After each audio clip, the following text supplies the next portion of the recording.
Shalom. Shalom, shalom. All right.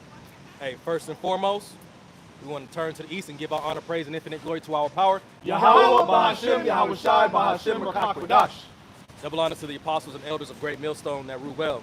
All right. Peace, blessing, and salutation to the Akim that are pushing his word throughout the four corners of the earth in all truth and sincerity. Lord willing, this reaches the ears of the hopeful elect. All right. Yahweh, being the true and holy, powerful name of the Heavenly Father, who the world ignorantly calls God, and Yahweh Shai is the true and holy, powerful name of his only begotten Son, who the world ignorantly calls Jesus Christ. All right, Watchmen on the coast, once again, October 5th, 2022, the year of the turn-up. All right, we're back here, out here again to prophesy the downfall and destruction of this wicked kingdom, also known as Babylon, aka America, according to the Holy Scriptures. Okay? So, hey, through the Spirit, we're just gonna rock, man. All right, hey, it's a lot of prophecy going on, man. Okay, a lot of judgment going forth, too. And the Heavenly Father is showing his mercy by way of his servants, the prophets, you know, who he reveals his secrets to. Okay? The only way the only way the Lord is going to speak to his people are by way of his men. Okay? Pursuant to what's that, Amos 3 and 7, you know, Hosea 12 and 10. Okay? The Lord is not going to speak. He's not going to step off his throne and come and speak, man. You see what happened back in the time of Moses, okay, when the great thunder, okay, and they was terrified, man. You see, but the Lord, he's using us. Then this is a form of mercy, okay, because if the Lord is going to speak, oh, he's going to speak through judgment, man, okay, and he's already starting, you know, on a low level. It's only going to increase from here. I got anything? Yep. This is Daniel's 9, and we'll start from 4. It says, and I prayed unto Yahweh Shema Shai, my power Yahweh, my confession, and said, O Yahweh Shema Shai, that great and dreadful power, keeping the covenant and mercy to them that love him, and to them that keep his commandments. We have sinned and have committed iniquity, and have done wickedly, and have rebelled, even by departing from thy precepts and from thy judgments. Neither have we hearkened unto the servants the prophets, which spoke on the name to our kings and our princes and our fathers, and to all the people of the land. Disregarding the commandments of Yahweh Shema Shai.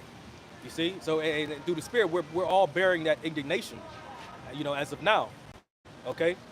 Can you get, what's that, Matthew 11 and I think 17? I got that. Got you. I want to piped on to you. Yeah, kind of. finish Go ahead, this out. go ahead. Yeah, because this is the point right here. It says, this is Daniel's 9 and 9. The Lord Yahweh Shema Shai belong mercies and forgiveness, though we have rebelled against him. Neither have we obeyed the voice of Yahweh Shema Shai, thy power, walk in his laws, which we have set before us by his servants the prophets. Yet, O Israel, have transgressed the law, even by departing that might not obey the voice. Therefore the curse is poured upon us, the oath that is written in the law of Moses, the servant of our power, because we have sinned against him. Okay, so again, the Lord has sent forth his servants the prophets to be able to reprove and rebuke our people, to be able to let them know to come back to the Lord. Okay, but what do? They misuse the prophets, Yep. right? Mock and scorn, you know, laugh, you know. Hey, but the Lord is going to use his men to laugh at their calamities, man.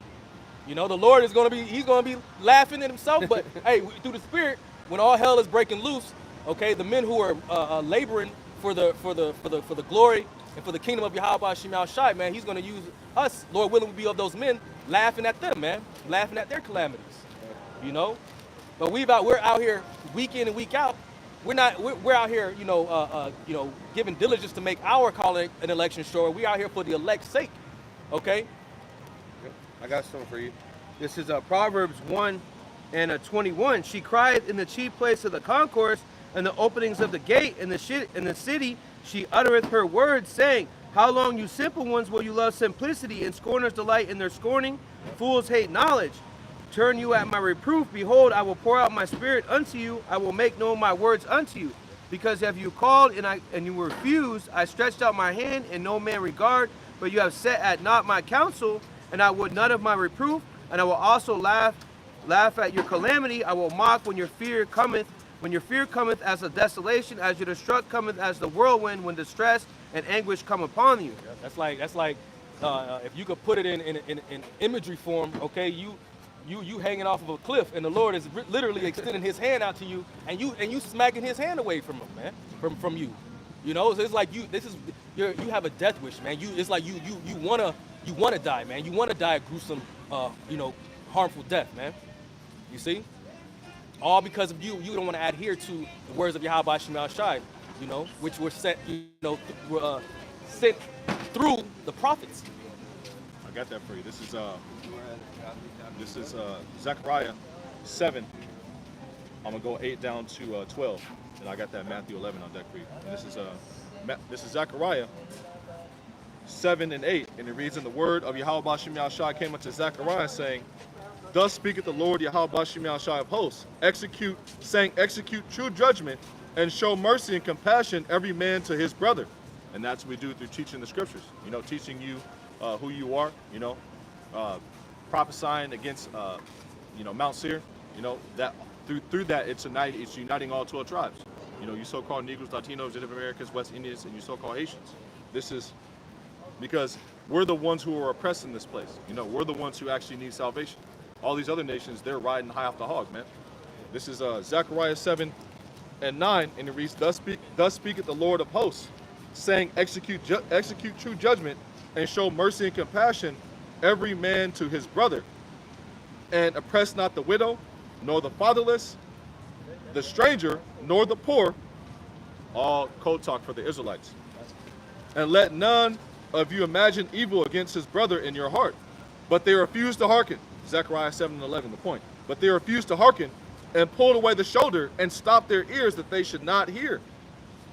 Yea, they made their hearts as an adamant stone, lest they should hear the law, and the words which the Lord Yahweh Bashim Yahshai of hosts has sent in his spirit by the former prophets. Therefore came a great wrath from the Lord of hosts. You got it. Yeah, and you know, the Lord's going to laugh at your calamity, man. When all these set tribulations are coming down, when these people are issuing this right here,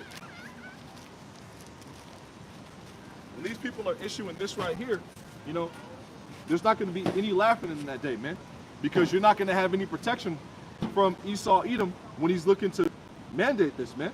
You know, when he throws you in the concentration camp, you know, you're not going to have any protection from the Heavenly Father, man. You're going to be starved out and ultimately destroyed by the ICBM missiles. Yep, and that door of repentance is closing, man. You know, very soon. You know, Yahweh Shai, can you get Mark 4 or Matthew 4:19? Yep. Real quick, okay? Because right now, you know, hey, we're still in fishing season, okay? But here very soon, it's gonna turn into a straight hunting season out here, man. You got it? Yep, Matthew 4:19. And he said unto them, this is Yahweh Shai speaking in red letter, follow me, and I will make you fishers of men. Fishers of men. And how will you follow Yahweh Shai? By keeping his commandments, going out as he commanded, okay, which was like going out to the highways and hedges and feeding the sheep, man. You know, feed the sheep or die. Yep. Simple as that, plain. Because again, this is a business. This is not a place where you come to hang out, okay? Everyone has to be in a working class mentality, because we're fighting for what? A championship. We're fighting to hold on to that crown upon our head. This is that career that you really should be investing in. Yeah. You know, a lot of people want to invest in their businesses, you know, entrepreneurship, okay? They want to invest in their careers because they see longevity, okay?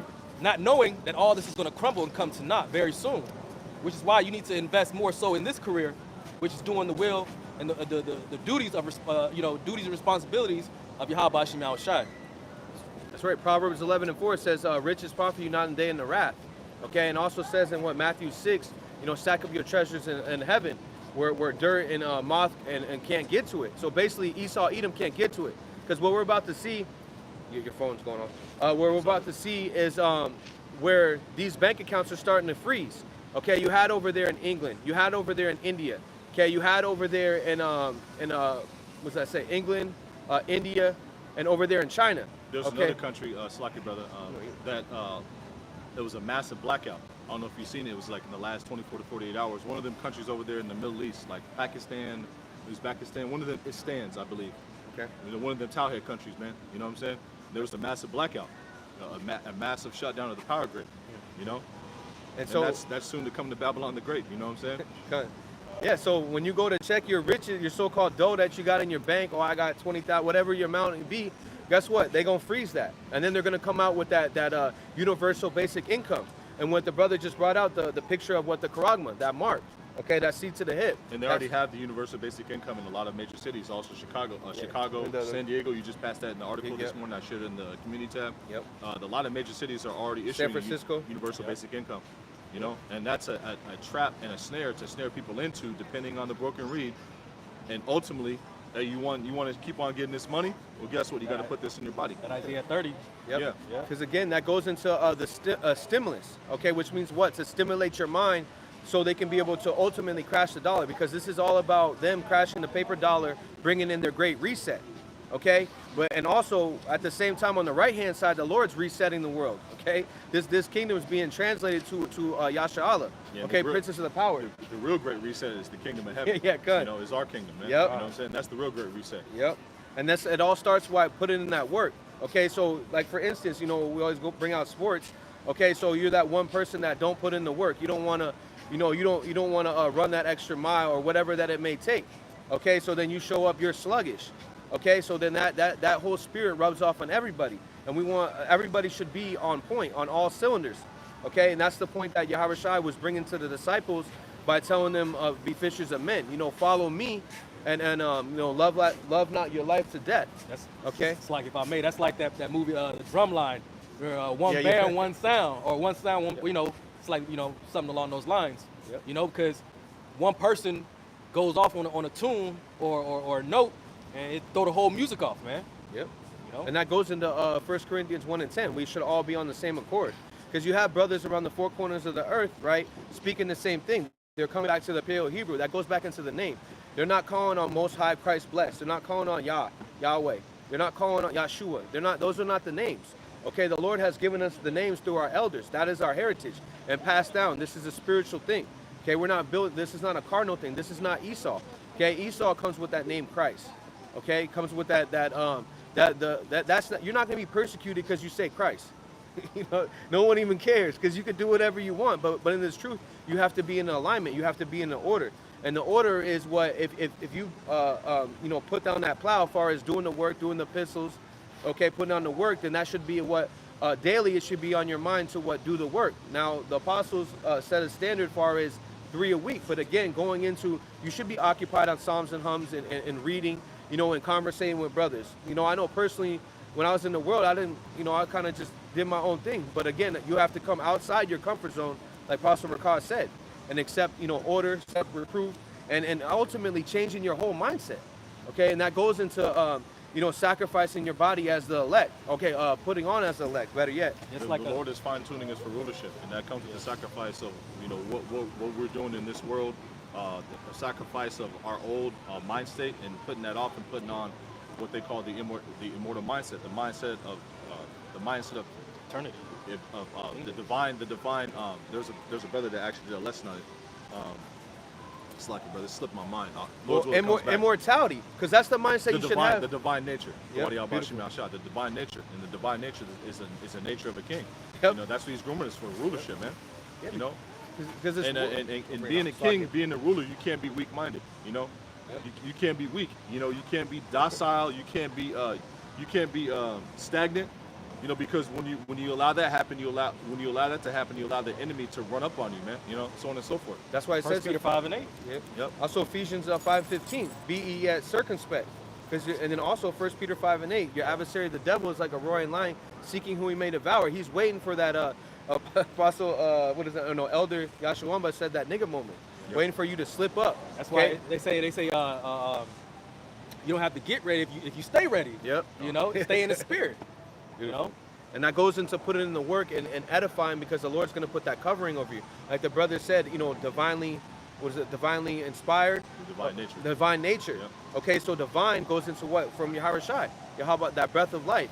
Your nature is something that you do on a daily basis, right? This is John 21 and 17. He that said unto me the third time, Simon, son of Jonas, lovest thou me, Peter? So again, going into this was Peter, the head of the church. His name, when you go to the Hebrew, what? Petro, okay?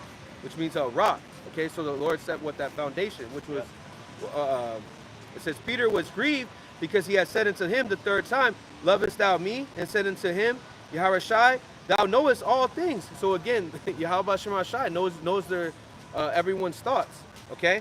It says, lovest thou, it says, and said unto him, Yahushua, thou knowest all things. Thou knowest that I love thee. Yahushua said unto him, feed my sheep.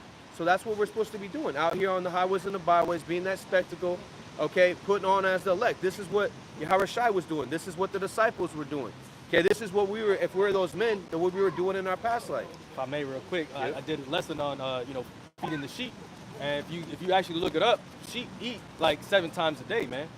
And that number being completion. Whether it's through, it's just tending to the sheep. It may not necessarily always be feeding them, but you gotta groom them. You gotta tame them. You gotta take them on walks. You gotta groom these sheep. And through the spirit, man. You may not necessarily be pushing a lesson every single day, but somehow, some form of fashion, you gotta be feeding the sheep some way. Whether it's through charity or feeding yourself. Yep. Because you are also a sheep. Yep. Yahushua being, the shepherd. I want to add on to that real quick, because again, you might not be feeding the sheep all the time, but what are you doing? You might be getting the food at the store. You know what I mean? You might be, brushing the sheep, making sure they don't have thorns in them. Yeah. You know what I mean? Simple things like that. So again, from running into dishes. Yeah. Keeping the wolves from away from them. Yeah. And that's not necessarily where they're eating, but you're protecting them. Right. Okay. That could be referred to, going into reading. You're doing your reading. You're watching the apostles. You're watching the elders. You're watching their mannerisms and how the elders actually put on, far as in their lessons. That's why it's important to watch the apostles, to watch the elders, far as in how they present themselves out there on the highways and the byways, and then even when they deal with people, things like that. Consistency. Yeah, consistency, because they've been doing it for years and years. They have many experiences far in these things, and we're trying to, follow in those steps because we believe that those are the men of the Lord. This is Psalms 2:10, and it reads, Be wise now, therefore, O ye kings, be instructed, ye judges of the earth. And the scriptures say wisdom, real quick, is what's building this house up, And also the spiritual house. Yep. And also wisdom is a friend of the prophets. Okay, the prophets are what? To give you a forecast, like the weatherman, to be able to give you a forecast of what's about to happen. And what we're about to see is pestilence. Well, we already see it at a low level. Pestilence. We're about to see a famine. All these things are brewing. They're right where the cup is about to tip over.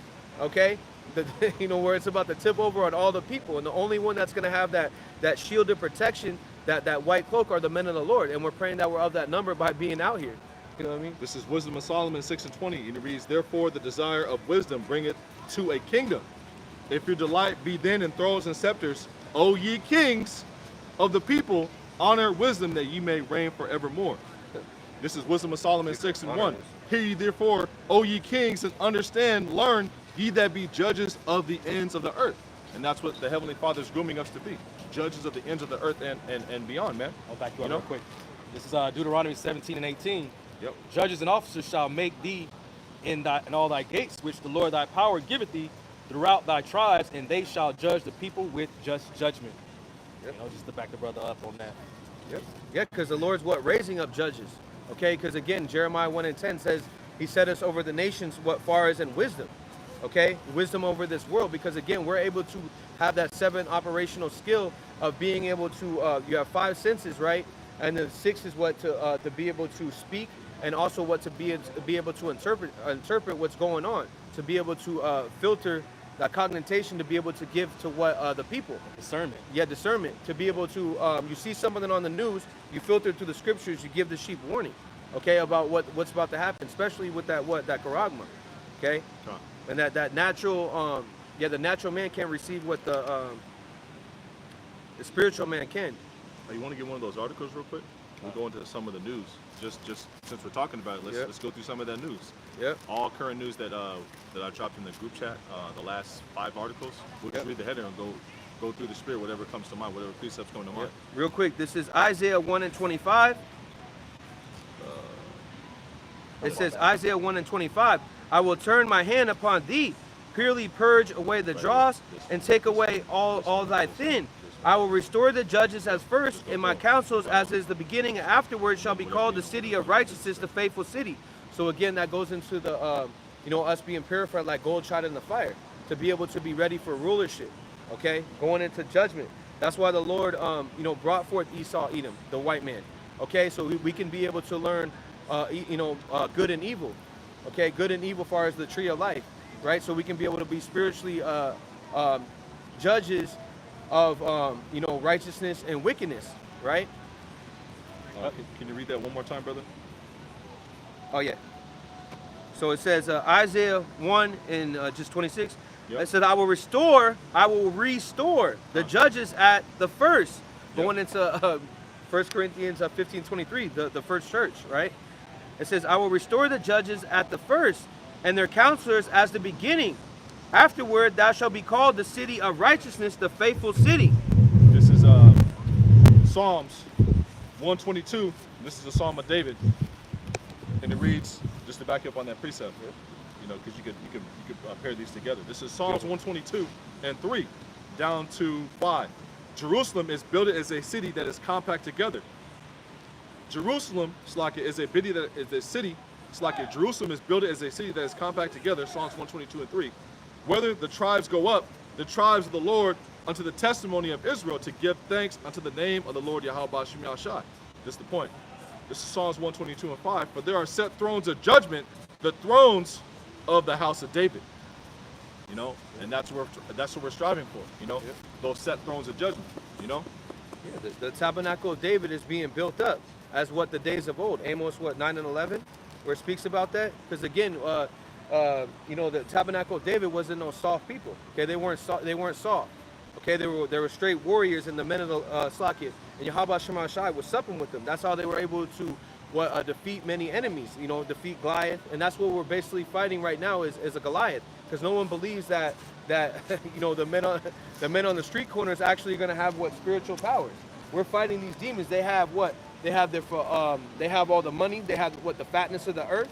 Okay, they have all the resources. They have where they can be able to pay people off, to knock you off. They have economic. They have economic hitmen.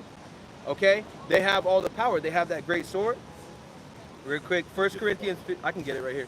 I just want to read this point. 1 Corinthians 15 and 23. And but every man in his own order, Hamashiach the first fruits. Afterward, they are Hamashiach at his coming. They cometh at the end, when we shall have delivered up the kingdom to Yahweh, even the Father, when he shall put down all rule and authority and power. For he must reign till he hath put all his enemies under his feet. The last enemy that shall be destroyed is death. And the brother brought out the picture. That's Esau Edom. He is his death, and he lives as hell, which hell is a condition played out on earth. Okay, and as we go through these articles, you're going to see who Esau Edom really is. Okay. Yep. Which one you want to start at? I got the first one. Okay, come. First was from End Time Headlines, and it reads, North Korea continues to launch missiles, prompting the U.S. to deploy carriers. Yep, and eventually, these missile tests are going to eventually end up in somebody launching a missile towards somebody, man. That's a major biblical prophecy that we're waiting to have unfold right before our very eyes. It's the destruction of Babylon the Great. The prophecy of prophecies, because that's simultaneous with the return of our Lord Yahweh Shai, who the world through ignorance calls Jesus, man. And he's coming down to set down all heathen power, rule, and authority, man. And to beam up the elect. Because eventually these skirmishes that's happening, these back and forth between these different countries, they're going to result in a lot of other countries jumping in. Eventually, those BRIC nations are all going to team up and start teaming up against, the NATO and the EU nations. We're starting to see that play out bit by bit as far as Matthew 24. Threat upon threat. Yep. You want to get that, brother? Matthew 24. Yeah, I'll get. I got one for you too. I'll go right after this. This is Isaiah 54 and 16.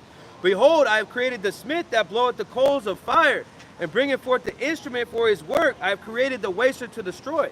So when that guy, Oppenheimer, he was built the destroyer of worlds. Okay, when you go into that video, it's a black and white video, and basically he knew that when he created that, he split the atom to be able to create these hypersonic missiles. Okay, that there's going to be no end to the people, because it creates all sorts of things, radiation, and that's what basically set Babylon the Great on the map. But now you have hypersonic missiles, because I think before they were atomic bombs. Okay, over there in Hiroshima and Nagasaki. Okay, but now you have hypersonic missiles, which means that they can be able to basically, they have a Satan II. Russia has a Satan II, they eliminate the plane, so to speak. You know, they can launch from ground point ground. You know, or you know what I'm trying to say. From the zero. silos. You know, the silos. They'll launch them from wherever they are, preventing. You know, because back in the Hiroshima, Nagasaki, what did they do? They had planes that will come over and go over the territory, all right, and launch their bombs that way. Yep. Now they can be able to come all the way over from Russia, all the way over to Babylon the Great, which is America in the scriptures. And when last time I looked, it takes 29 minutes for one of those hypersonic missiles to come from Russia. And the Lord said it's only going to take, an hour to be able to destroy this place. Yep. Okay, and Yahuwah Shai, get it, brother. No, go ahead. Oh, yeah, Yahuwah Shai said he's going to come in the midst of World War III, basically. Okay, when these heathen nations are going to turn on the Lord. Okay, and they're going to be broken without hand. They even said that one missile could wipe out a whole coast, you know, of Babylon. You know what I mean? Yep. And that goes into the Poseidon torpedo that they just launched, which the torpedo goes into the water. And when that torpedo, it goes about, I think it said 115 miles an hour, okay, and can be launched from anywhere. And if that thing hits say the East Coast or the West Coast, it destroys that whole section of land. So the whole East Coast will be destroyed, whatever one that it hits. And I think they have 6 of them. Okay, and that Satan too is able to destroy the land size of Texas. Okay, and they have 6 of those too, going back to Chi Stai Stigma. You know, it speaks about in Revelation 13 and 18. And the Lord's gonna go. He's gonna be an overkill. You know, the Lord's gonna be an overkill in that day, man. Because it says His Spirit is gonna be in these missiles, man. Yep. I got a precept for that. This is Wisdom of Solomon 12:1, and it reads, "For thine incorruptible spirit is in all things," because the same elements that this man uses to create these bombs, you know, they can be used for righteousness, man. And the elder Manata Zakwa was talking about that in his live stream a little earlier. You know, these same elements that he uses to make these bombs and these weapons of destruction, they can be used for righteousness, man. But this man he doesn't have righteousness in him, man. Yep. He's the wicked. Well, ultimately, they are being used for righteousness because it's a cleansing agent. Real quick, yep. For thine incorruptible spirit is in all things. Yep. Because the Heavenly Father has a sore judgment that's set to hit Babylon the Great. And he's going to put the spirit on Esau Edom to destroy his own self. I got you right here. You got Proverbs? I got real quick, you know, because again, this is all in righteousness. Yep. It's all to bring in righteousness, like how we had to go through slavery and all these different infirmities, whatever that we had to go through. It's all able to bring in it's all able to bring in the kingdom, okay, of Yahweh Shema Shai. My ways are not your ways, you know, and so that's what, you know, you find out through the scriptures that these things have to happen. Because see, like that right there, people are out of order. They don't have an understanding of what's actually going on. They think everything's a joke and everything's funny. But see, like we read in Proverbs 1 and 22, the Lord's going to laugh at you. And how's he going to laugh? By his prophets. Because that same woman's going to be looking for shelter, and she's not going to have none. You know, unless she's going to be ravished. And these women, especially looking the way they're looking like that. Yeah, they got their ass out. Titties all hanging out. Titties out. Man. They're going to wish they look like men in that day. True. Yep. You know what I mean? Because going into real quick. And after the spirit, Slack, if I may, they're going to disguise themselves as men. You know, they're going to be wearing, you know, baggy clothes, trying to, you know, look like men. You know, because they're gonna realize real quickly. Looking like Kenny from South Park. All covered up. They're gonna be covered up in that day. It's gonna finally hit them, and they're gonna come to their senses and be like, oh shit, I'm noticing a trend. All these women who was out here flaunting they shit, you know, the asses out, you know, they getting jacked up, man. Yep. This is Isaiah 32:1. This keeps on coming up. We'll just keep on bringing up the precepts on it. Behold, a king shall reign in righteousness, and that's Yahweh Shai, and princes shall rule in judgment. That's the innumerable multitude. That's the house of David. You know, this is Isaiah 32:2. And a man shall be as a hiding place from the wind, the destroying wind, and a cover from the tempest, as rivers of water in a dry place, as the shadow of a great rock in a weary land. What wind? This is Jeremiah 51:1, and it reads, "Thus saith the Lord Yahweh Shem Yahshai, behold, I will raise up against Babylon, Babylon the Great, America, and against them that dwell in the midst of them, that rise up against me, a destroying wind." And that's the wind that's being talked about in Isaiah the 32nd chapter. Real quick, one more again. Isaiah 32:2, "And a man shall be as a hiding place from the wind, from the destroying wind, and a covert from the tempest, from the storm of missiles that's going to hit this place, the destruction, as rivers of water in a dry place, as the shadow of a great rock in a weary land. This is Jeremiah 51:1 again. Thus saith the Lord, Yahweh Ba'Shem Yahushai, behold, I will raise up against Babylon and against them that dwell in the midst of them, that rise up against me. And that's what this Eve was doing. Harlot, that harlot. That harlot, man, you know? Coming up. Excuse me. Yeah. There's no big ass. Go back to Isaiah 32. Eve ain't running shit around here, Nothing, man. bro. That's and they coming that spirit, man. Like they running shit. Prophecy is what's running things around here. The word of the Heavenly Father, the decree from the heavens. Outta here. Yep. That's what's running things around here. Yep. You know? You have the, was that Isaiah 32? Or okay. 32:9. Oh, Yeah. that Go was back spirit. to that. Yeah, you get that real quick. I'm gonna get this next precept. This is Yeah. Jeremiah 51:2. And will sin against Babylon fanners. Thou shalt fan her. Talking about the nuclear missiles, man. You know? Yeah. These right here. You know? I got something real quick. This is Isaiah 9 and 5. Yeah. For every battle of a warrior is with confused noise and garments rolled in blood, but this shall be with burning and fuel of fire. So again, back in the day, you would fight hand to hand. Even the kings would go out and actually fight. Now the kings sit at their house and chill and watch all the mayhem Call come. shots from comfort. Yep. And then what do? They just press the red button. And now all of a sudden, this is that fuel of fire that the Lord is always speaking about, that mushroom cloud that's going to be and the Lord's going to have the spirit in all these places. So they I think it says in Revelation, and they do hurt, you know what I mean? Which means going into they're going to be hit with those stones, okay? Because back in the day, you would basically someone that was wicked, a wicked child or whatever, you would hit them with stones. But that's going to be those missiles. That's in the law. Yeah, that's Deuteronomy 21 and 18. You know, down to 22. Yep. Roughly paraphrasing. Yep, and that's spiritual because those rockets are full of tons and tons of stones. You know what I mean? Full of metal, and when they hit, what the brother always brings it out, they'll hit you in the pate in the head because you're gonna be looking up. What is that? Okay, and that the men of the Lord told you. Then you're gonna know what a prophet had been among you, and that it wasn't a joke. Okay, that's the point I want to get at.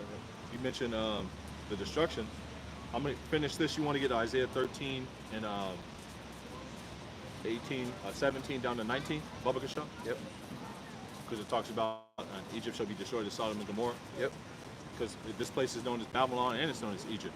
Yep. And Yahweh Ba'Shem Yahushai is going to stir up the Medes, and he's stirring up the Medes right now, putting him in that Soviet spirit. And what are they doing? They're taking up all the land that they used to occupy when they were the Soviet Union. Yep. You know, he's putting the spirit back on the bear to come against Babylon the Great, because one of the major players that's going to come against Babylon the Great is the Medes, the so-called Russians, man. You know, Magog and Gog. That's talked about in Ezekiel 38 and Ezekiel 39, as far as Magog and Gog being a code name for Russia. Yep. You know, because those people that are in the land. Because Yeah. real quick, when the brother was bringing it out, that was called the Iron Curtain. Okay, where they had the Iron Curtain that was set up right there, where Poland and Ukraine and all those different nations that were right there, Russia actually owned that in that time, but they lost that in the Cold War. Okay, and from that Cold War, that what's his name, Vladimir Putin was in that. Okay, and they were embarrassed, basically, basically had to hibernate. But now that bear is coming back out, as the brother was bringing it out. this is Jeremiah 51 and 2 to continue. And will send unto Babylon fanners, that shall fan her, and shall empty her land, for in the day of trouble they shall be against her round about. And against him that bendeth and against him that bendeth, let the archer bend his bow. And against them that lifted himself up in his brigandine, and spare ye not her young men, destroy utterly all her hosts. Thus the slain shall fall in the land of the Chaldeans, for they that are thrust through, for they are thrust through in the streets. And that's going to be the fate of Babylon the Great, you know, aka America, you know.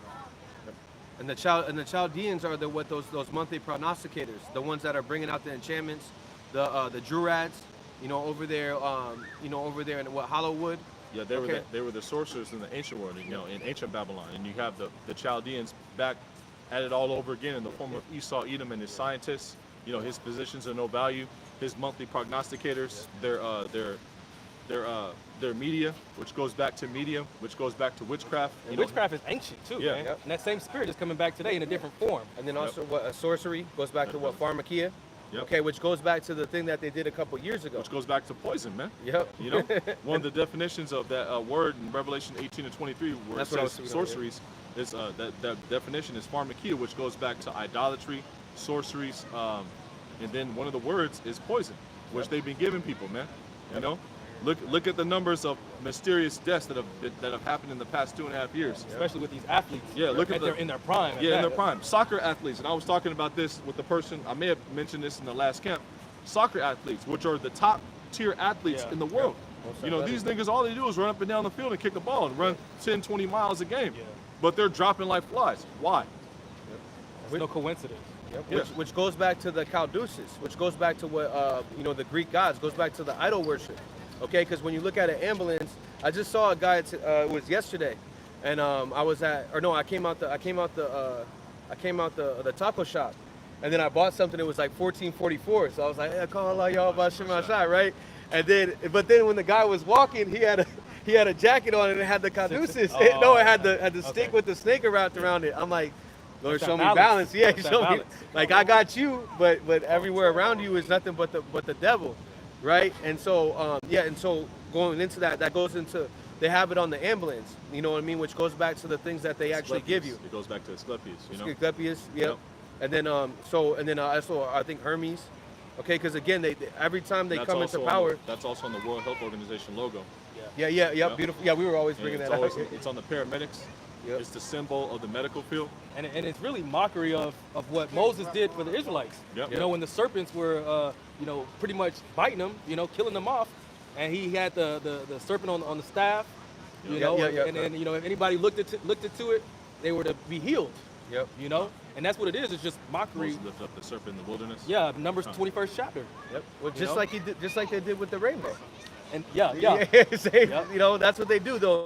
They'll use something of the Lord that's righteous, or that's something like a covenant, right? And then what they'll do is they'll flip it. What is that? Isaiah 29 and 16. Thou shalt surely turn things upside down. Upside down. But again, also Isaiah 25 and 7, with that veil is being lifted up, even off the simple people in the world. They know something's going on, but they don't have this knowledge, wisdom, and understanding that's going to keep them stable in that time. Because you can't go by fear. You can't go by wisdom or understanding. Or faith. Your faith, yeah. Or discernment. Yep. That's all a gift. Ephesians 2 and 8 from Yahweh Shema Shai. Okay. I want to get us. Yeah, you guys. Back you up real quick. This is See his hat. It says standard. Are you Irish? Set the standard. Are you Irish? Yeah. Indian. Oh, see.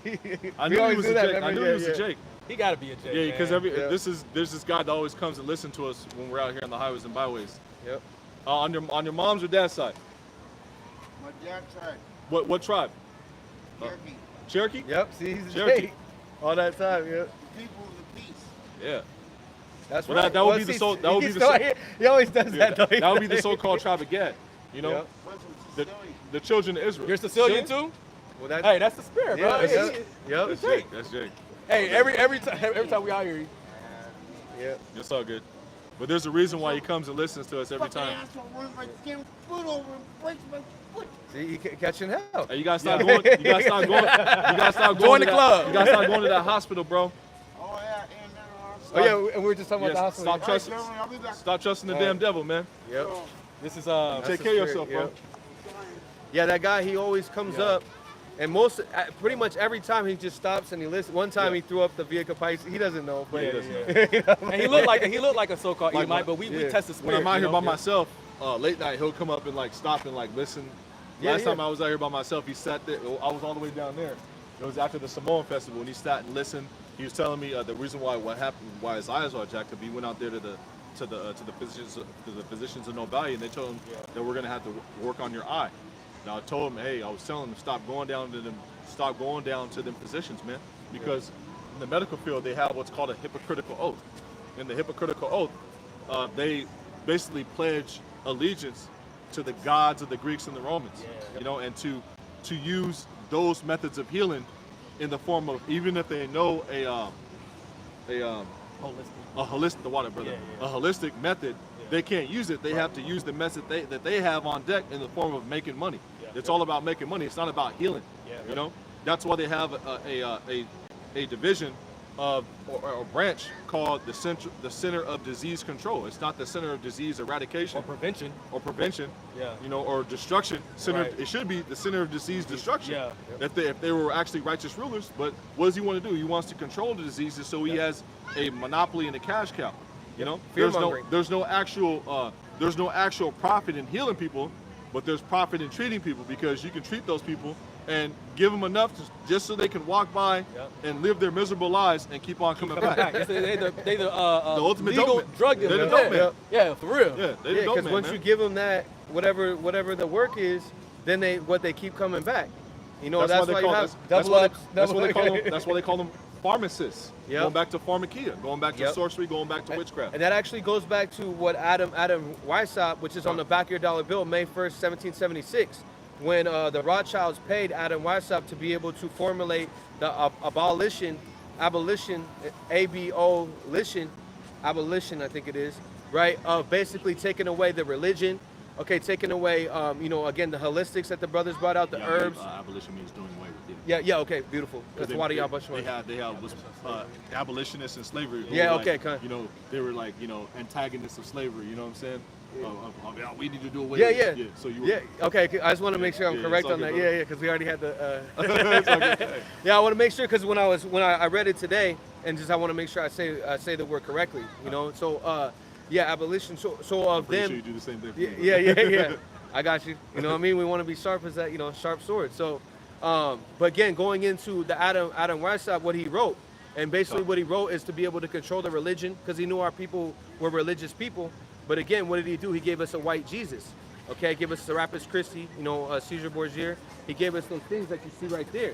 Then he gave us what? Christianity, Roman Catholicism, which all leads us astray. That's all a trap and a snare. Seventh Day Adventist, all that bullshit. Yeah, all that Pentecost. They give us what? Pan-Africanism. Yep. You know, being a Muslim, because a lot of people they'll go in, they'll wear the kufi. You know, they think they're deep. They got the catfish knowledge. You know, Malcolm X. That movie Malcolm X. It showed it when the guy was bringing it out, and he turned into a Muslim.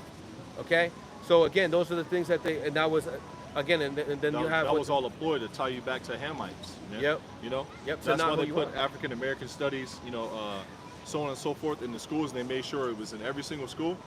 That was all put together by the Amalekites. Beautiful. And the school system, that was another one I wanted to get out, was the school system. They set that up so your kids can be taught about Christopher Columbus. Okay, we were talking about that 2nd Ezra 13. You know, be taught about what Christopher Columbus, that he was a good guy, and now you're starting to see that he wasn't so good. You know what I mean? As far as time plays out, because they had Columbus Day, now they have Indigenous Day, which we're not supposed to celebrate none of those days because they're all pagan holidays. And it's all indoctrination, really. Yep. It's not education. Yep. You know. Americanization. Yeah, because I mean, if there was some, if you really want an education, hey, they would be teaching this book here, man. Yep. You know, in it from the beginning to the end. You know. There was a president that said a thorough knowledge of the Bible is more valuable than any degree that you can have. I'm forgetting which exact president. If one of y'all brothers can pull it up on the comment board, we'll read it. I think that was when, what is it, 85 when they made. I want to say it was Theodore Roosevelt. Yeah, but it might have been. Yeah, I want to say it was Theodore Roosevelt, but it might be one of the other presidents. But I have a feeling it was Theodore Roosevelt. It sounds like that. Yeah. See if any brothers got any comments in the comment board. Precepts. Hey, shalom, shalom. Hey, shalom to all y'all brothers, man. You know, Akim, Akwak, or Zaquanium that may be tuning in. Yep. Shalom. So you're right. So that's Theodore Roosevelt, and this is a quote from him. It says, "A thorough knowledge of the Bible is worth more than a college education." Yep. Yep. Because what do you learn in those colleges? You learn what do they have? They have the what is that? Alpha, Kappa, Beta, all that. That goes back to what the Greek worship. Okay. And what they do is actually these elites. What they'll do is if you're smart in something, say you're like good at math or whatever it is, they'll recruit you out of there and basically put you in them, and then you'll be under them. So you'll never be able to just own your own business or anything like that. That goes back to the curses. You will be you will be the borrower, not the lender. And it's all everything that they teach is all limit. It's a cap at what you learn. You know, it's a curriculum. You get to a certain point, and you're good to go to take that on to somewhere else. And you feel like at that point you've gotten all the information, knowledge you need. You think you high and mighty, you got all this information.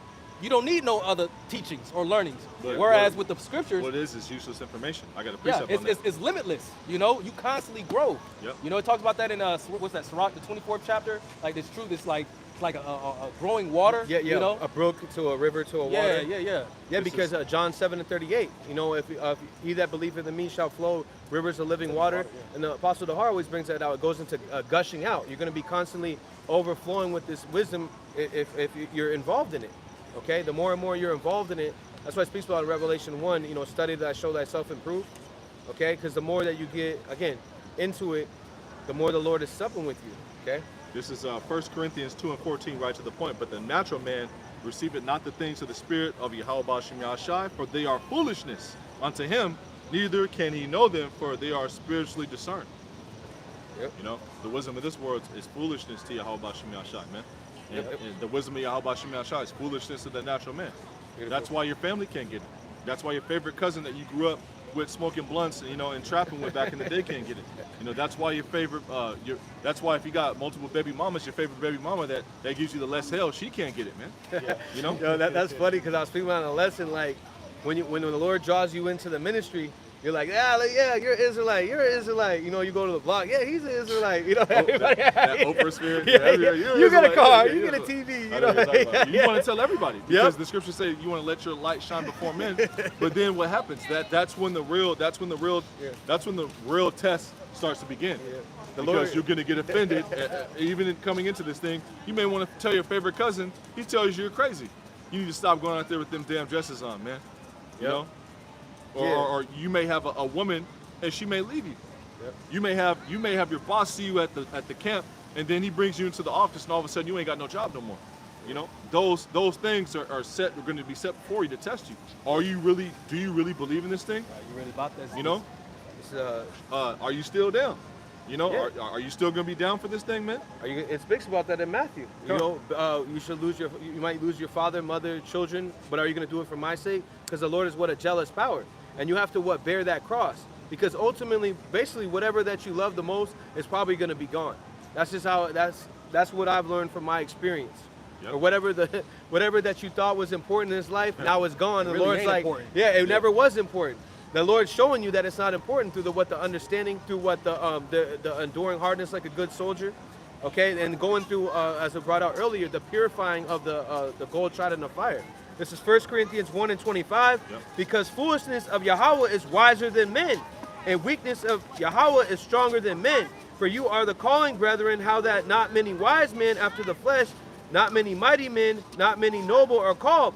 But Yahweh had chosen the foolish things of the world to confound the wise, like college, okay, like being a thug, being a diva, being a rapper. All these are traps and snares, okay. But Yahweh chosen just trying to be, you know what I mean, trying to be a manager, trying to be a manager of a store. That's a trap and a snare, okay.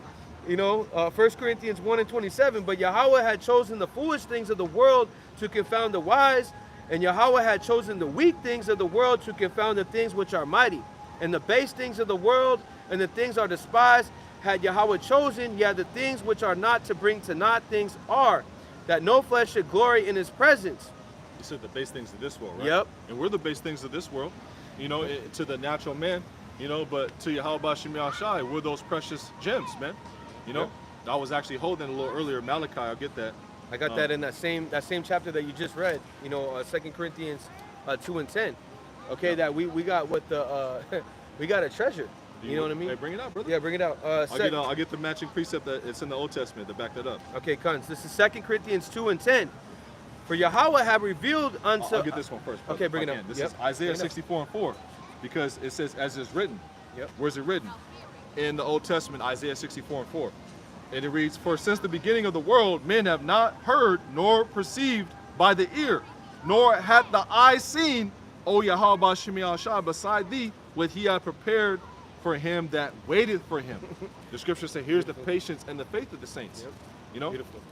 And also Psalms 37, fret not. Yep. Okay, don't worry. And also, I think that's, I think it's in Psalms where it speaks about don't worry about basically the wicked prospering in this world. Yep. Okay, because again, the Lord is going to let that light shine, and that's what He's doing with brothers around the four corners of the earth that are calling on the true names, that are coming in the true doctrine, that are being sincere about this.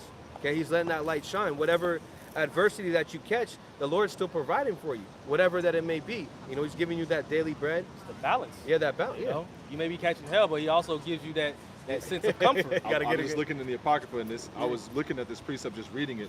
I'll read this one real quick. Read it. This is Sirach 24 and 24.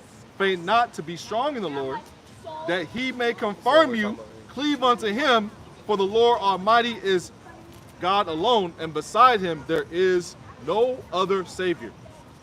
Yep. There's no other Savior. Okay. There's no other God. He's not coming in a different name. He's not coming back and hey, my name is Yeshua this time. No, His name is Yahweh B'Shem Yahushai. And I keep reiterating that because you have camps out there that keep calling on Christ blessed. That name is not going to be able to help you in the set perils. That's not wisdom. Okay, that's not you warning the sheep. You're holding on to your secrets. Because again, you know that There's a precept, 2 precepts up that backs you up on that point. Yep. Sirach 24 and 22. He that obeyeth me shall never be confounded, and they that work by me shall not do amiss. Shall do not amiss. work by me. Work by Him. So if we're those what the elect, okay, we're going to be working right by Yahweh Shai. Going into this chapter right here, okay, the Lord has given us the wisdom that set us above the nations, okay, because again, we were speaking about this before camp. You know, when you might see someone, they might, you know, got a good spirit, but really they're probably the devil. You know what I mean? They're probably talking about Jesus and all this stuff. But you might every once in a while get a good, you know, a good spirit or whatever. You can't take it for face value. Yeah, 'Cause yeah. You got Edomites that'll smile dead in your face. Yep. And have the, you know, And stab you in the back. Speaking That's of that, right. there was just one walking right by the camp right here. yeah. Yep. You know, with That's the the little, spirit. with the little devilish smirk, man. Yeah. The same smirk that he had when he sold the Native Americans land, man. When he signed all them treaties and broke every single one of them. The same smirk that this devil had in his face when he was dragging us from the west shores of Africa and bringing us over here. The same smirk that he had in his face when he was out there injecting our people with the Tuskegee Airmen experiment. Yep. I'm forgetting what exactly he That was what syphilis. Yeah. Yep. You know, and he did the same thing to Jake in Puerto Rico, man. Yep. With the different pharmakia, a different type of witchcraft or sorcery, man. And that And you're gonna have to pay for every single one of those things you did to our people, man. And that Tuskegee, that Tuskegee experiment, I just want to add on to that. That started in the 1930s and it went all the way to the 1970s. And a lot of how they got Jake was through the woman, which is the same way they did with the Beetlejuice, which is the same thing they're going to do with the Karagma. Oh, you don't love me? Get out the house. Well, they're Or doing the take same thing with the universal basic income. Yeah, yeah, yeah. Yep. They're saying that they're giving it to targeted families or selective families. Yeah, which means Jake. Yeah, Jake families without a man in the household, without a guide over the household, Right. man. Yep. You know. This is 1 Corinthians 2:10. But Yahweh have revealed them unto us by the Spirit, for the Spirit searcheth all things, yeah, the deep things of Yahweh.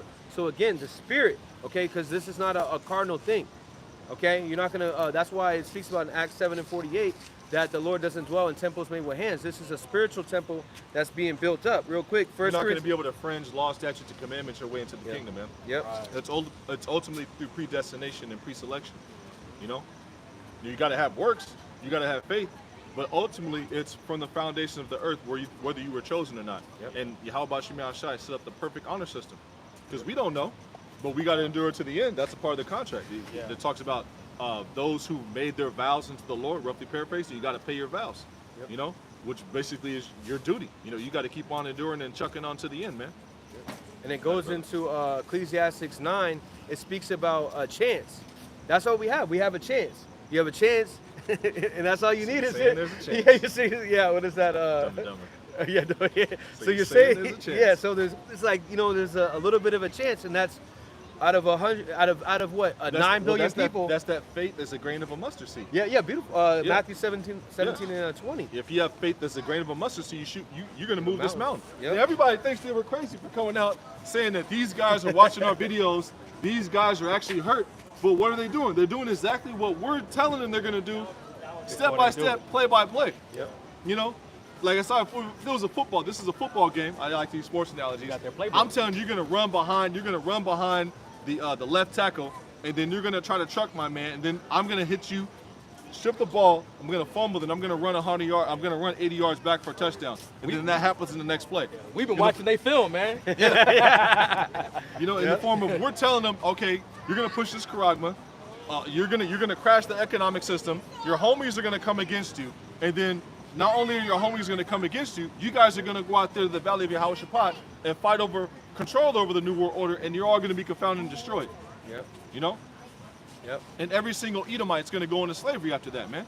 And then after 1,000 years of hardcore slavery for what you did to the so-called Negro, Latino, Native American, West Indian, Seminole Indian, and the so-called Haitian, you're gonna be all rounded up and deleted, pursuant to Obadiah 1 and 18, Isaiah 14 and 22. Beautiful. Yep. Because the Lord is what? Building up, again, a spiritual temple. Where We were these- talking about that before, Kip. Yeah. No, Yeah. it's okay. Come.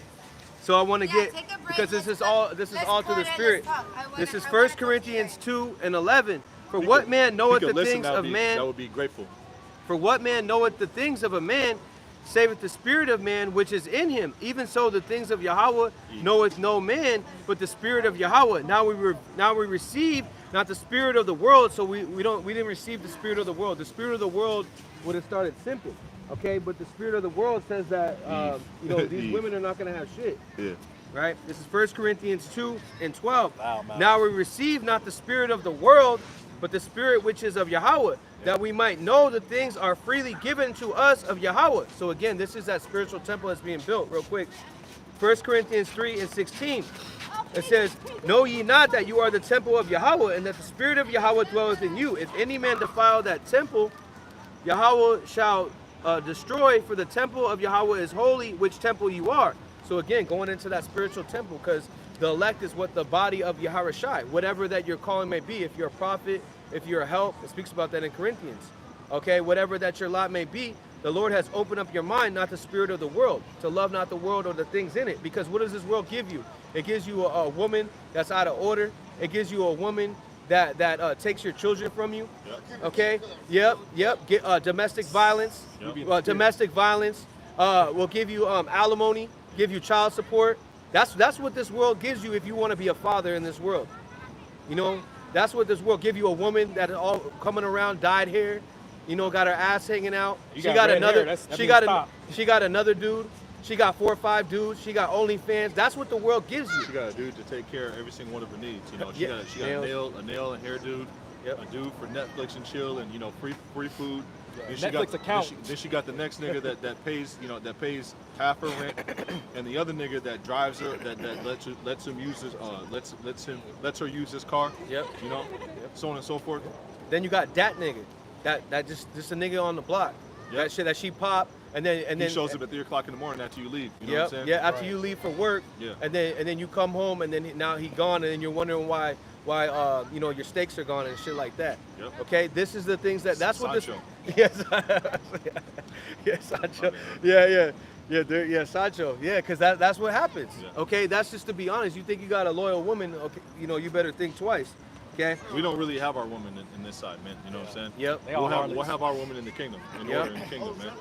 You know, and plenty of them. You know, and that's a reward for doing this work. Yep. You know, we sacrifice, a lot for example, a lot of brothers will sacrifice messing with a lot of women on this side because there's nothing that comes out of that, man. You know what I'm saying? A eunuch. You know, or just doing away with messing with women. You know, as a priority. You know, well, not like that. But And again, there's nothing wrong with that. Yeah. We're not trying to say that, but when you're in this truth, a woman's gonna get into your way. And that's this is why- your woman in the truth, man. Yeah. This is your woman. This wisdom, knowledge. You know what I'm saying? Yep. There was a precept that the elder brought out the other day. I was actually going to let me get real quick because you mentioned building the house. Yep. This is Haggai 1 and 2. This is the elder Yeshua was talking about this, and I actually read this book today. Bring it It's up, brother. beautiful. This is Haggai 1 and 2. Thus speaketh the Lord Yahweh Bashem Yahshua of hosts, saying, this people say, the time is not come that the time of the Lord's house should be built. And that's what our people are in the mentality of. Only the elect, the remnant, is in the mentality of the Lord's house needs to be built. And we need to keep on toiling and working and working and working and plowing Grinding. and plowing and plowing. Amos 9 and 11, in that day I will raise up the tabernacle of David that is fallen and close up the breaches thereof, and I will raise up the ruins, and I will build in the days of old. So the days of old, King David wasn't letting these heathens roam around, okay, Yep. going into sovereignty. He was putting down authority. That's also, why. a woman wasn't able to get abroad in the Yep. ancient world, man. You know, Yep.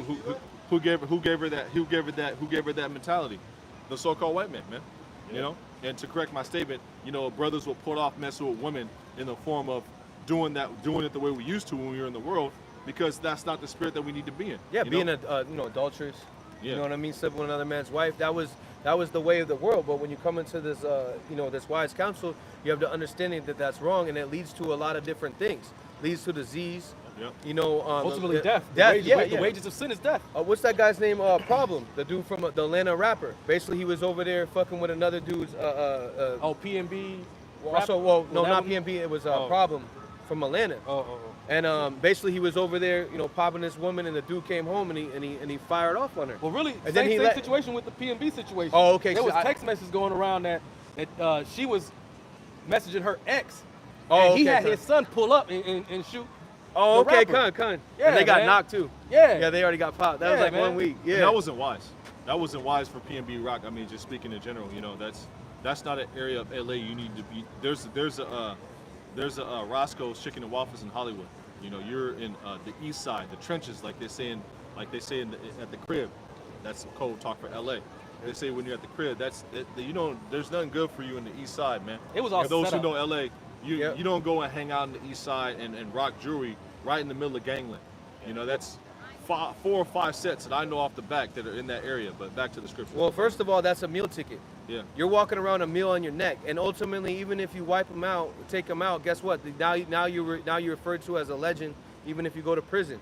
Yep. Okay, so and we're just saying this. This isn't a But you gotta worldly use sense. wisdom. This isn't a worldly sense. This is how gotta this use world wisdom. is. You got to use wisdom. You Yep. know what I'm saying? And that obviously PNB wasn't rocking with wisdom, man. Well, a prudent man foreseeth the evil. Yep. He should have saw, hey, maybe I'll just order it. I'll do what's DoorDash. that? Good, yeah. Yeah. Uber Eats. Uber Eats. I'll do Uber Eats. You know what I mean? But he wanted to floss, and see, that's what Esau promotes. He promotes flossing here when this is not your rest. This that is area of LA is gang Yep. infested, bro. So this is 1 Corinthians 1:13, which things also we speak not in the words which man's wisdom teacheth, but which the Holy Ghost, which is the Holy Spirit, the Ruach HaKodesh, teaching, comparing spiritual things with spiritual. But the natural man, we read this earlier, but the natural man receiveth not the things of the Spirit of Yahweh, for they are foolishness unto him, neither can he know them, because you are spiritually discerned. So are you saying that PB Rock didn't see the prophets over there in Philadelphia? Yeah, I was getting ready to say that. That's the spirit. I was getting ready to say that. These rappers and these entertainers, they've heard our message. What were they doing? Or even there in LA? What were they doing? What were they doing when this place was shut down 2.5 years ago? Yep. They were sitting at home watching the videos just like us, man. There was one live stream, I think it was GMS Hawaii, where he had a ton of people in this live stream. He said he never had a live stream that lit. But it was like the week after COVID. I said the word. The week after I can say the word. Fuck though. it now. Yeah, Well, week be after careful. COVID. Wait, no, wait. The week after COVID hit. Don't trust And Esau. I'm not a doctor. I'm not giving medical advice. I'm just saying a situation that happened. The week after the CV-19 hit, there was a whole bunch of people who were watching the videos. For example, a Men of Valor chat. It may have been bots, it may have been the real them, but there was the actual profiles that would pop up that would say Rick Ross, they would say Kodak Black, Oh, yeah. they would say Bill Gates. Yeah, Donald yeah. Trump, Evelyn Rothschild, so on and Yeah. so forth. And they were talking cash money shit, man. So they've heard this word, they've heard the report. Yep. Cat Williams walked by the prophets over there in Louisville. It might have, I think it was somewhere in the South, Carmel Anthony was on there. He knows you had LeBron James, Yep. where he had the fringes on. Okay, then the next day he was sitting with the small hatters.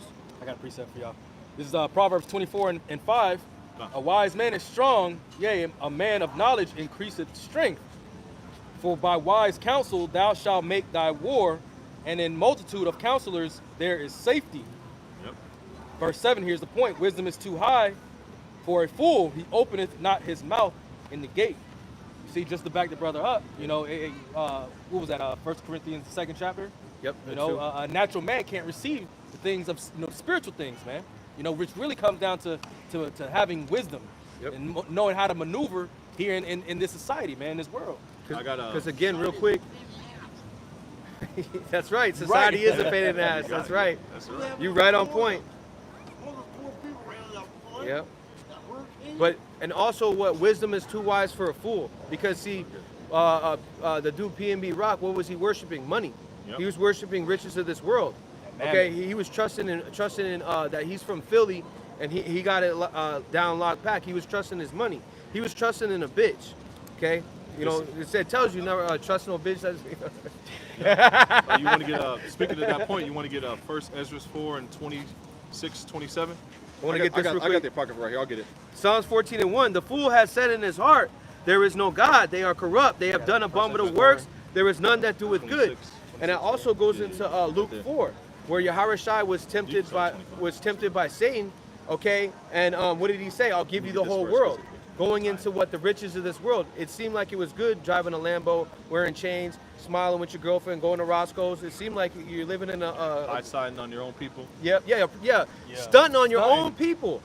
And did he go buy something for somebody else? Nope. Just go in there. Let me go in the ghetto, get this shit, stun on these niggas, and then I'm gonna go out. You know, and then you ain't shit. And he was even proud in the Instagram live streams that he was having back and forth with the guys who were telling him in LA, hey, there's niggas looking for you, bro. Oh yeah, I saw that video. There's niggas looking for you, bro. You know, if I was you, I would move more wisely. You know what I'm saying? Real quick, this is Proverbs 18 and 21. Death and life are in the power of the tongue, and they that love it shall eat the fruit thereof. So what was he talking about in his songs? Okay, selling drugs, sleeping with another man's wife, look at my bitch, or I got your bitch. Okay, that brought forth death. Did he have an interview? Did he have an interview? 4 and 7, brother? Yep. Did he have an interview with somebody? They was talking about pretty much he can't be touched or something like that. Yeah, that's what I was talking about. Yeah. Because the dude was basically, and the reason why we're talking about this, because this is the mindset of Jake. Yeah. Okay, and so The mindset basically, of the average nigga. Man. yeah, the average nigga. So, and that's the spirit of Esau. Because what the dude want to do, the guy we were talking about, he was saying, yo, let's meet up, let's do some music, and basically he was like, yo, you ain't shit. You know what I mean? And that brought about a lot of hate. You know, because again, you're in another man's city, where this is the valley of shadow of death. This is Job. 4 and 7, brother. I got you. I'm gonna get this real quick. Whoever perished being innocent. You go. Yeah, Job 4 and 7. Remember, I pray thee, whoever perished being innocent, or where the righteous cut off. Oh, when will the righteous cut off? Yep. Never. You know. Yep. That's that rhetorical. Yep. And that's a question. Let me read that again. Job 4 and 7. Remember, I pray thee, whoever perished, being innocent. So that's a question. Okay? Because again, you don't know what someone did in your past life or in this life. That goes into, when people say, why did that, in Chicago, they have a lot of shootouts. A kid will get shot, 5 times. Why? I remember one dude was at McDonald's. His kid got shot in his past life. Yep. Yep. Or her. Stillborns. Yep. Yep. It says, Job 4 and 7. Remember, I pray thee, whoever perished being innocent. Question. Or where the righteous cut off. Or when will the righteous cut off? You want to get the 8th verse, Bubba Show? It says 8. Even as have I seen, they that plow iniquity and sow wickedness reap the same. And that's what he got. He was plowing wickedness and iniquity. Saying I'm gonna kill you. I'm gonna sleep with your woman, so on and so forth. And he got the fruits of his labor. Right. Galatians. Bring that, brother. Proverbs 7, 1 down to 5, and it reads, "My son, keep my words and lay up my commandments with thee. Keep my commandments and live, and my law as the apple of thine eye." And once again, these rappers, these celebrities, they've heard the truth. They stumble by our videos, they stumble by our elders and apostles videos all the time. Yep. But do they actually hearken? No. So eventually, what's going to happen? The Lord's going to send out judgment. And if you look up, you want to do a quick stat check, how many rappers have died since 2019? I bet it'll be in the 300s. Yep. Let's just do it real quick. Elder Matazapa did a video on that. Let's just look at how many rappers have died since 2019 if it'll actually give us that stat. And I know it was 250 something last time Elder Matazapa did the video, and there's been about 50 more purse wearing, pants sagging, skinny jean wearing. I'm a floss and high side on my own people rapping ass niggas that have dropped since then, man. This is Galatians 6 and 7. It reads,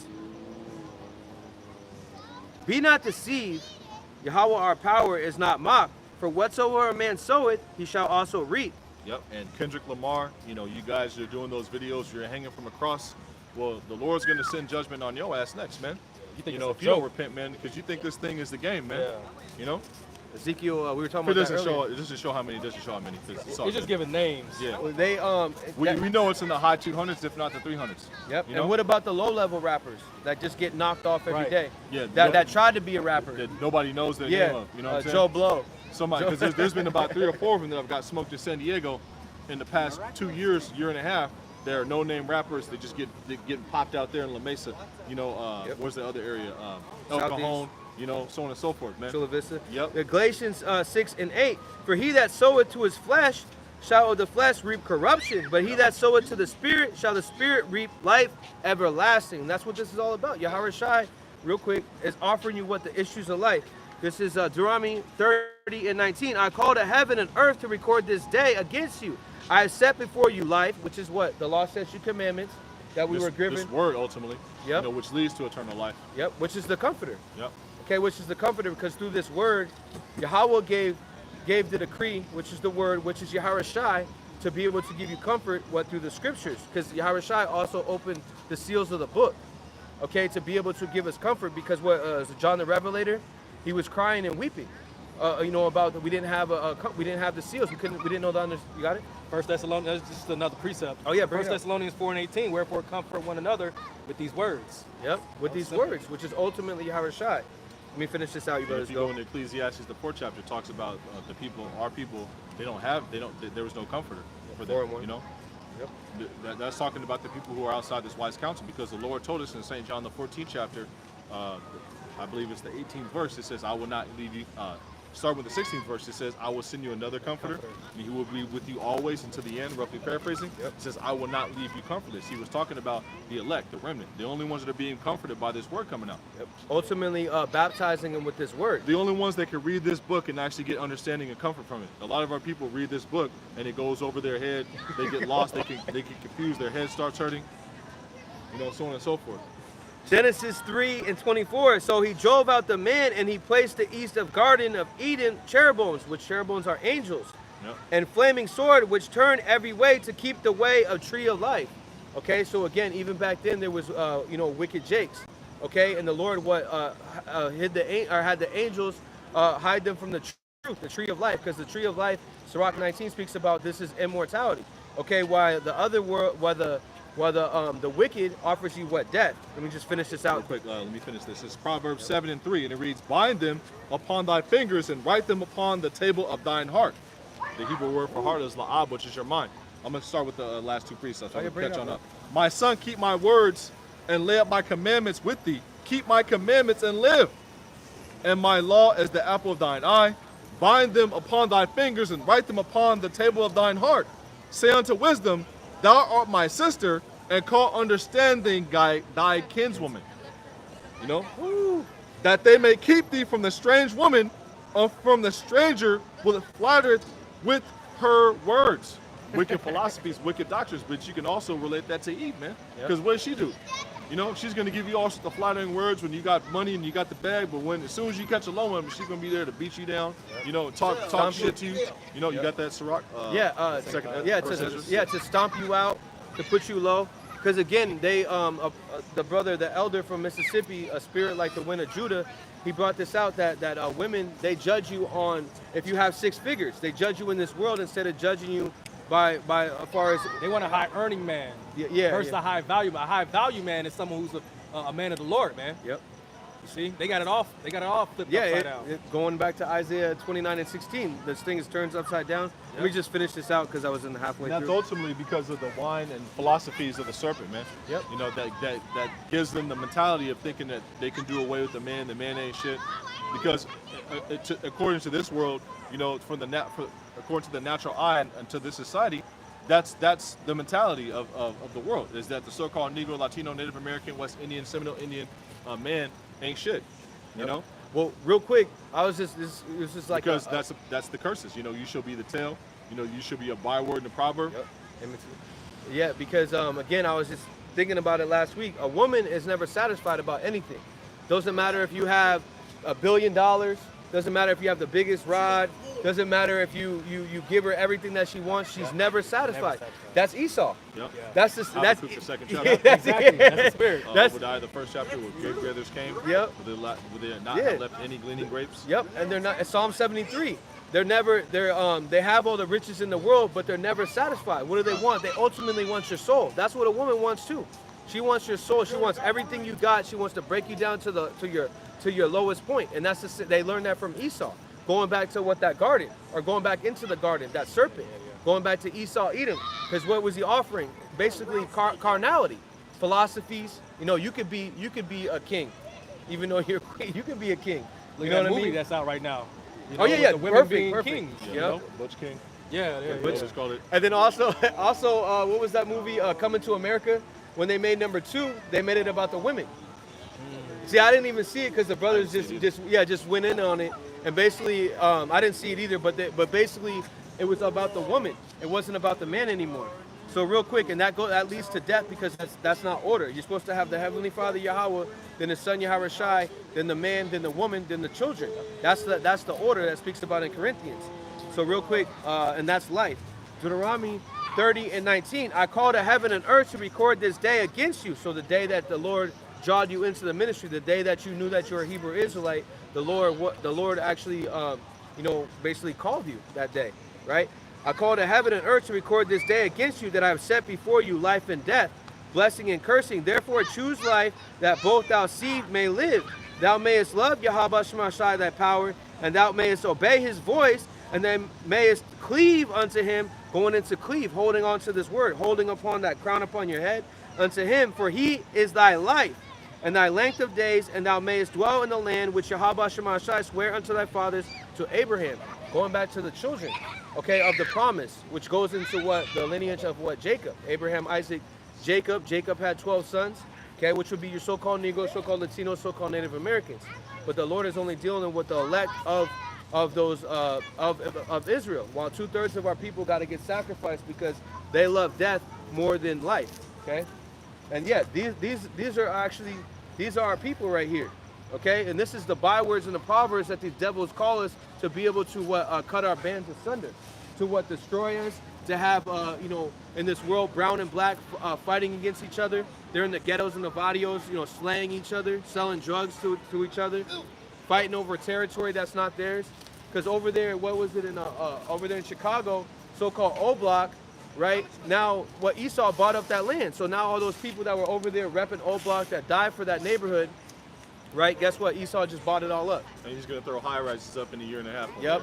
What is that? Gentrification. Yep. Now there'll be what's that? White neighborhood, so-called white. They're Edomite neighborhoods. Whole Foods coming soon. Yep. Whole Foods and Starbucks. Yep. They'll be all up in that joint. Give it a little bit of time, man. Yep. Amazon bookstore. Yep. Yep. I want to get this real quick. Yeah, no, because, break it down. I got it. just tapping into like the fact that these heathens, man, they will go so long without being judged, but the Lord, he's going to judge our people instantaneously. You know what I'm saying? This is Amos 3:1. Start from the top. Hear this word, hear this word that the Lord hath spoken against you, O children of Israel, against the whole family which I brought up out of the land of Egypt. All right, which was the sign that the brother just put up. All right, saying, you only have I known of all the families of the earth, and there are 18 nations according to the scriptures. Put the Okay. smaller one up to the camera so people can see it. Con. So there's 18 nations in total. All right, but the Lord only chose Israel, which are the Israelites, consisting of you so-called blacks, Hispanics, and Native Americans. Right? It says, verse 2, you And only. this eon, he's only dealing with the elect. That's right. The elect of Israel. Because all Israel is not of Israel. Yeah. Yep. The remnant, those who believe the report, those who follow the Lamb whatsoever he goeth. Those who love their lives not unto the death, man. As far as those who believe the report, who are the martyrs, those who died in Yahweh Shai, who died of old age, those who endure unto the end. Got it, brother. Yep. Verse 2, you only have I known of all the families of the earth, therefore I will punish you for all your iniquities. Can two walk together except they be agreed? So the Lord, it's like if you have a child of your own, okay? You got heathen friends, right? And you got Jake. You being the father, your son go and do something reckless and something stupid. You're not gonna chastise these other heathen, these other people's kids. Yeah. These bastard children, these fatherless children. No, you're gonna chastise your son. And that's how the Lord punishes and judges our people, man. He does it right there on the spot, man. Because if you allow Jake to continue for too long, they start to develop habits, wicked habits. It speaks about that in Deuteronomy 7.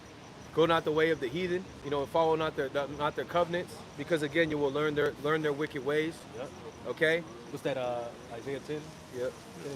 This is you were bringing out real quick. This is Proverbs, just to add on to that, because also what raise up a. I think it's raise up a child or something like that the right way, but I'll get this one right here. I think it's 22 and 6. Train up a child. Yeah, train up a child the right way.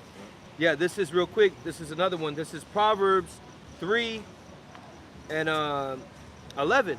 My son, despise not thy chastening, O Yahweh Shema Shai, neither be weary of his correction. For whom the Lord Yahweh Shema Shai loveth, corrected, even as his father the son, whom he delighted. Yep. And sometimes that may be by way of death, man. Yep.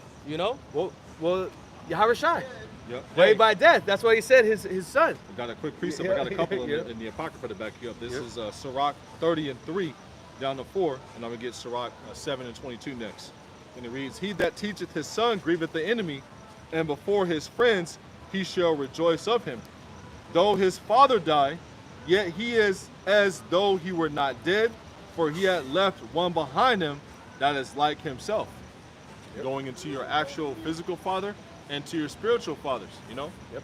Abba Bivens, he left ones like him who kept on in the ministry, man. Kept the and heritage going. through that came the apostles and elders of Great Millstone, This is talks about that, like your apostle, the elders, pretty much you treat them as a father, 1 Timothy 5 and 1. Yeah. This is Sirach 7 and 23, and it reads, I should have put this on Do Not Disturb. Slack it. Okay, Con. Didn't take down the live stream. My phone, man, people calling me. It's freaking telemarketing. That's the devil. Yeah. That's Esau's crony, the information warriors. They're watching. The prince of the power of the air. How can I disturb the ministry? How can I disturb Let me call the him word? now. Yeah, how can I frustrate the purpose? Yeah. This is Sirach 7 and 23. Hast thou children, instruct them, and bow down their neck from their youth. Hast thou children, Humble instruct them. them. Humble them. Yep. You bow down your neck. Your head is down. You humble. You come in Yep. that humble spirit, man. And instruct them, Yeah. And that goes into respect. You Okay, want to get that in the GNT? You got your phone? because children Sirach 7 and 22 nowadays in they the don't GNT. respect their parents. Good What News they'll do is they'll whoop the dad's ass.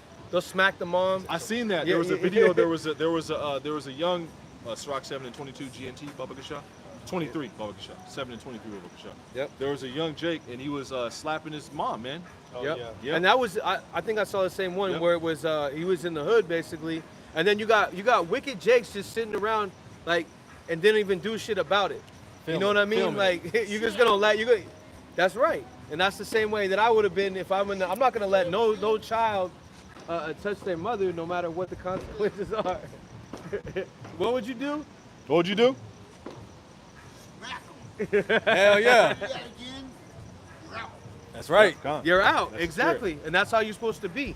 Just like if your child is into man on man, woman on woman, you're supposed to send them away. Well, that's the generation that we grew up in. Like, I was born in 1983, and when I grew up, as well as when y'all grew up, Yep. your parents would actually lay hold on their ass. lay the hold on their ass and, Yep. and discipline you. Well, the Yeah. belt, With the belt, the switch, the shoe, The the shoe, switch, the The rod. wheel. My mom hit me with a vacuum one time. You know what I Yeah. mean? Like so, Yeah. and that goes in. And then I remember when I was 12. Just to add on to that, I remember when I was like, I think it was I was basically in grade school, and I remember one day my dad basically they said that they passed a law where you can't touch your child anymore. Yep. Okay. That's Esau, Edom. Yep. Contrary to the scripture. Yep. Yep. The scriptures say, "Spare not thy rod." Yep. Yep. Oh, you got that, brother? Con. This is Sirach 7 and 23 in the GNT. The Good News translation for anybody who's new. And it reads, if you have sons, educate them. Teach them self-discipline while they are young. Yep. And that speaks for itself, Teach them discipline while they're young, so when they grow up, they're able to, follow in your footsteps, and you don't have just a reckless being out Tyrant. there, a tyrant out there that you housed and you created, and you got it up to be a tyrant, Yep. Law-abiding citizen, I guess, Yeah. And so going into that, that's why Esau Edom took the man out of the house.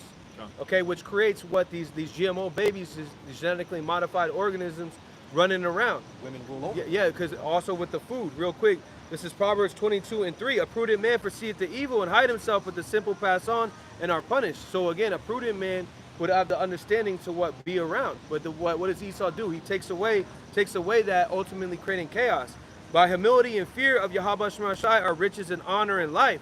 Thorns and snares are the way of the forward. He that doeth keep his soul shall be far from them. So again, following the law, statutes, and commandments.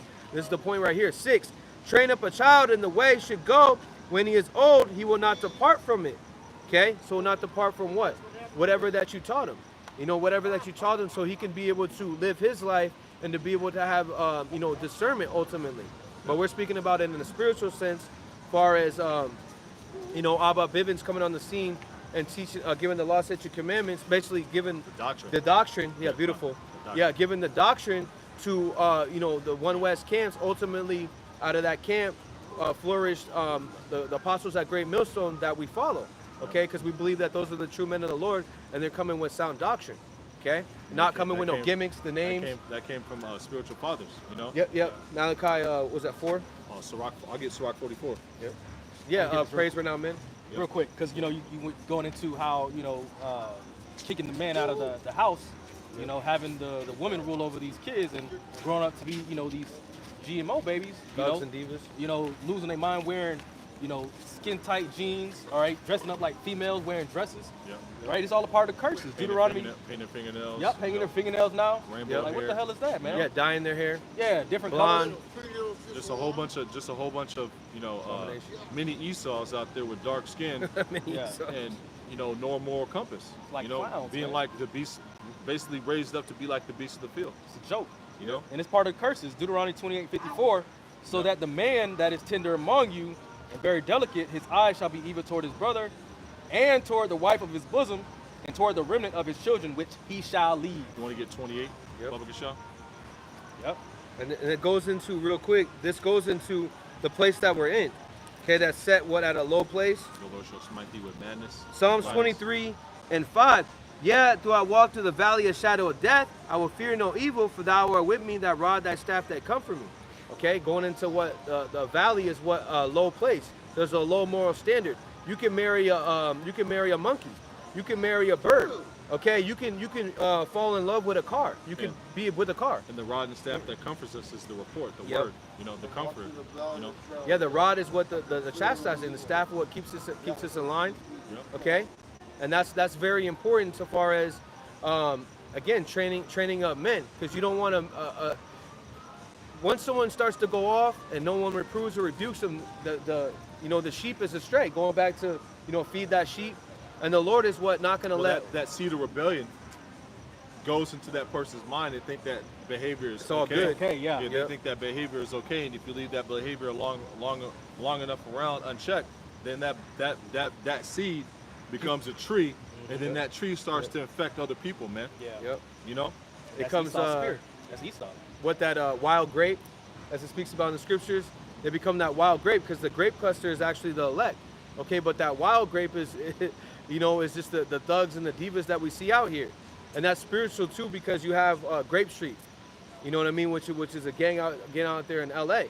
Okay, that brings forth these wild grapes that are following after basically Esau Edom's rape, robbing, murdering of the whole community. Okay. You got something else? I had something. Let me see. Yep. This is Haggai. Yep. This is Haggai 2:18. Consider now from this day and upward, from the 24th day in the 9th month, even from the day that the foundation of the Lord's temple was laid, consider it. Is the seed yet in the barn? Yea, as yet the vine and the fig tree and the pomegranate and the olive tree had not brought forth, from this day will I bless you. And those are all analogies, and those are all analogies and we got it? Synonyms that Yahweh Shai taught with. The water, brother. Sometimes I struggle with words. The water, brother, for the backup. You know what I'm saying? It says, I will open my mouth in a proverb. I'll get it. I don't want to butcher it. Psalm 78:2. I want to make sure it's on point. Want to make sure it's on point. Yep. I will open my mouth in a parable. Slack it. Those are all parables that the Lord Yahweh Shai taught. In the form of he used those parables. This is Haggai 2:19. Is the seed yet in the barn? Yet as the vine, which the brother was just mentioning, and the fig tree, and what happened to the tree that didn't have any fruit? The Lord cursed it. Well, the seed in the barn, Yep. there's no sun, no Yep. water, no nourishment. Yep. Right? This is Haggai 2:19. Is the seed yet in the barn? Yea, as the vine and the fig tree and the pomegranate and the olive tree, the wild olive tree, which we were just talking about, have brought forth.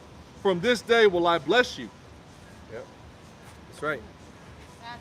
It's all coming true. That's Yeah. spot on. We're right good there. Christians. That's spot on right Forever there. not. That's spot on right there. It's spot on. You guys are good. Golden? First, real quick, 1 Corinthians 3 It says, and 9. The enemy shall be at peace with thee. And they could be, Jake. You never Yeah. know. Well, the thing is, the first thing he threw up was the Vika Pisces, so Yeah. that's just kind of, It's all good though. we're going in a good spirit. This is 1 Corinthians. That's I will give you a mouth of wisdom which all of your adversaries shall not be able to Yeah. gain, shall no resist. Yeah, Also, but- that's reiterated in the book of Acts, the account of Stephen.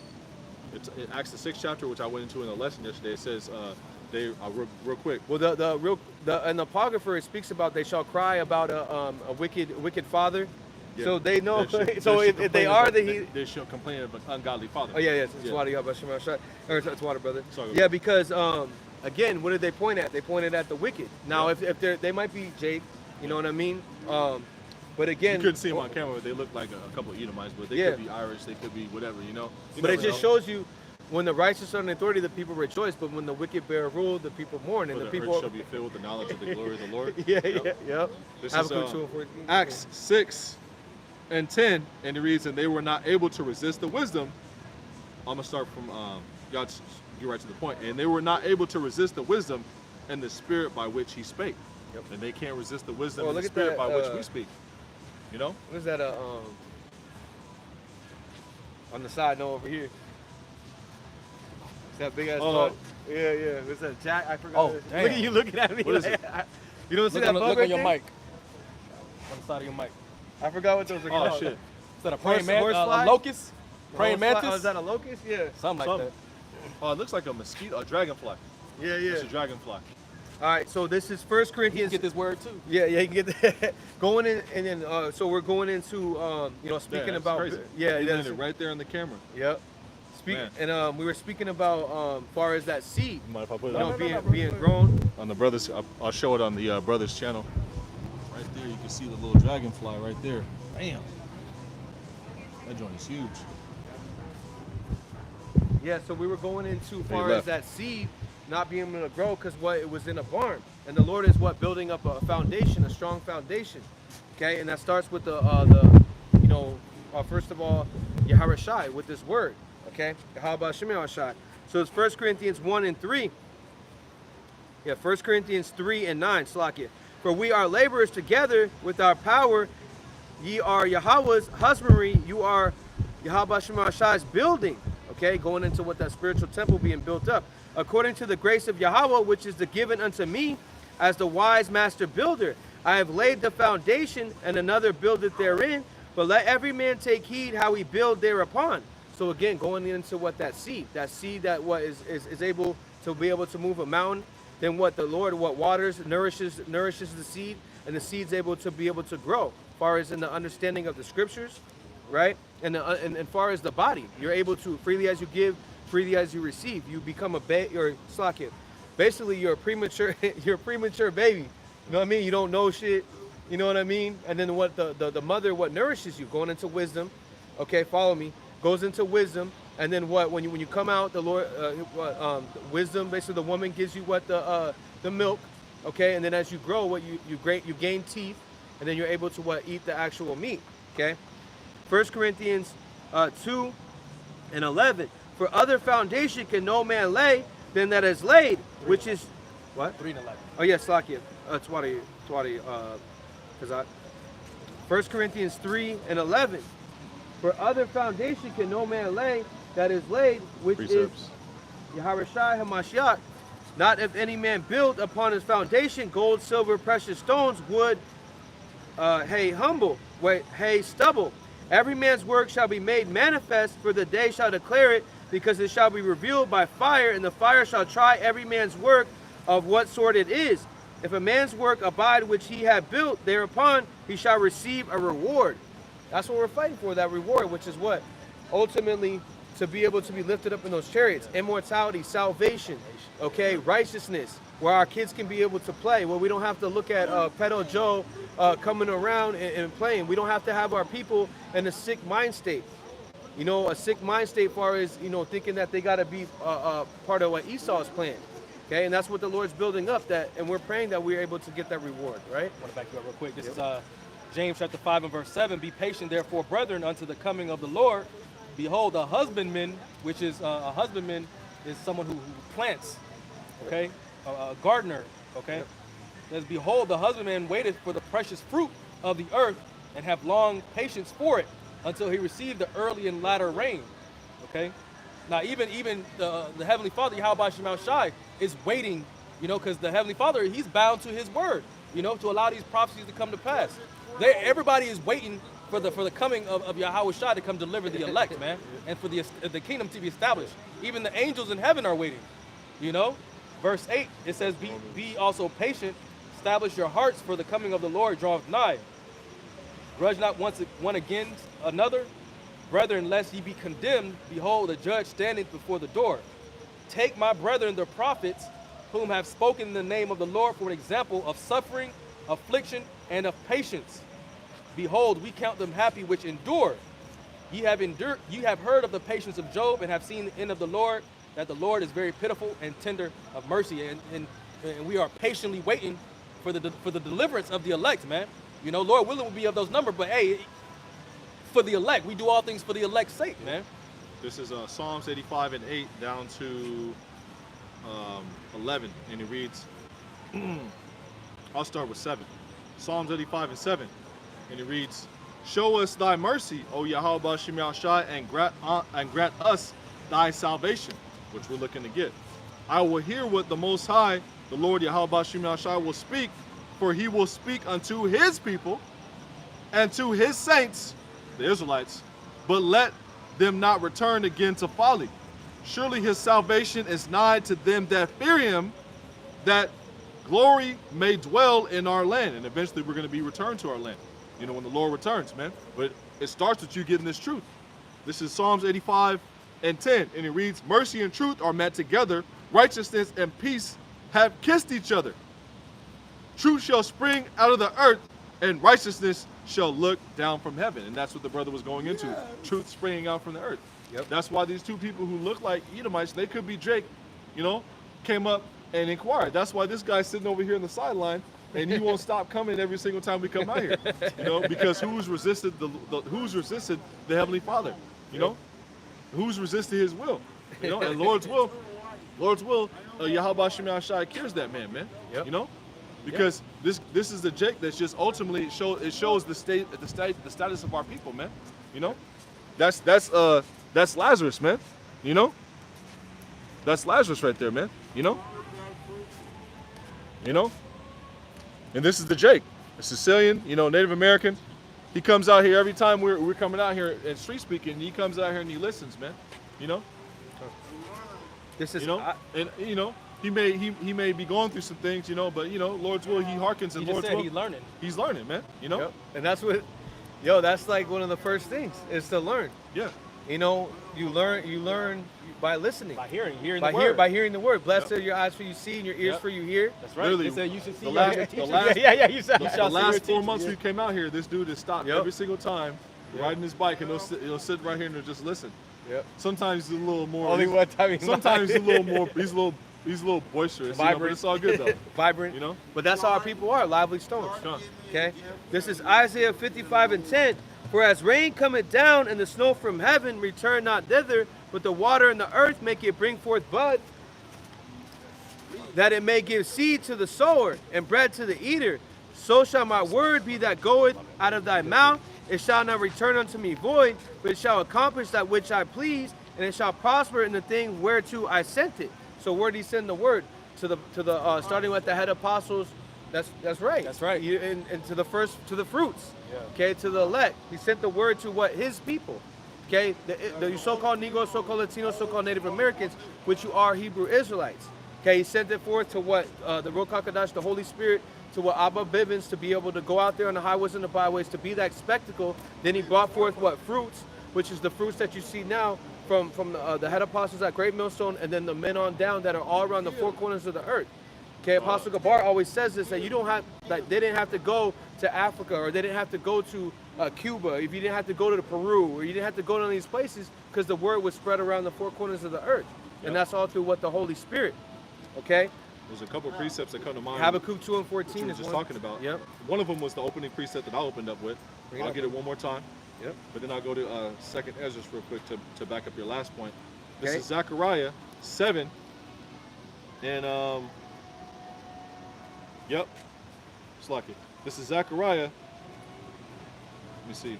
Yeah, this is Zechariah 7 and 12. And he reads, Yea, they made their hearts as an adamant stone, lest they should hear the law and the words which the Lord of hosts has sent in his spirit by the former prophets. Therefore came a great wrath from the Lord Yahweh Shemi Shai of hosts. Therefore it came to pass that as he cried, and they would not hear, so they cried, and I would not hear, said the Lord Yahweh Shemi Shai. You know? Beautiful. Yeah, because the thing that came out of there was that word, that word former. Okay, that word former, which goes into what? The spirits of the prophets are subject to the spirit of the prophets. Okay, that we would what? Return back on our lots. Daniel's 12 and 13 spoke about, roughly paraphrasing that. Daniel will return back in his lot. Okay, as far as at the end days. Real quick, I got a precept to back up on the last points. This is because you mentioned the truth reaching from one end of the earth to the other. Beautiful. You want to get Wisdom Wisdom of Solomon 8 and 1, brother? Yep. I'm And right here. also I got the Isaiah pocket 19 and open. 1. I'll get it real quick. Okay, and Real also quick. Habakkuk 2 and 1 speaks about the tower. Yep. Okay. This is Wisdom of Solomon 8 and 1. Wisdom of Solomon is candid. The Apocrypha is candid. Yep. It's quoted many times throughout the scriptures. Our Lord quoted Ezra's multiple times in the Gospels. This is Wisdom of Solomon 8 and 1. Wisdom reacheth from one end to another mightily, and sweetly does she order all things. Through what? Through the unicorn. The satellites, the firmament. Through the unicorn, which is biblical. It's in the scriptures. Job, I believe it's 39, but also Isaiah 19. This is Second Ezra 6 and 19 and 18. And it said, Behold, the days come that I will begin to draw nigh, and to visit them that dwell upon the earth. And the Lord is visiting this place, man. You can tell by the look in people's faces, man. We were talking about that before camp. The look of defeat in everybody's face outside this wise council.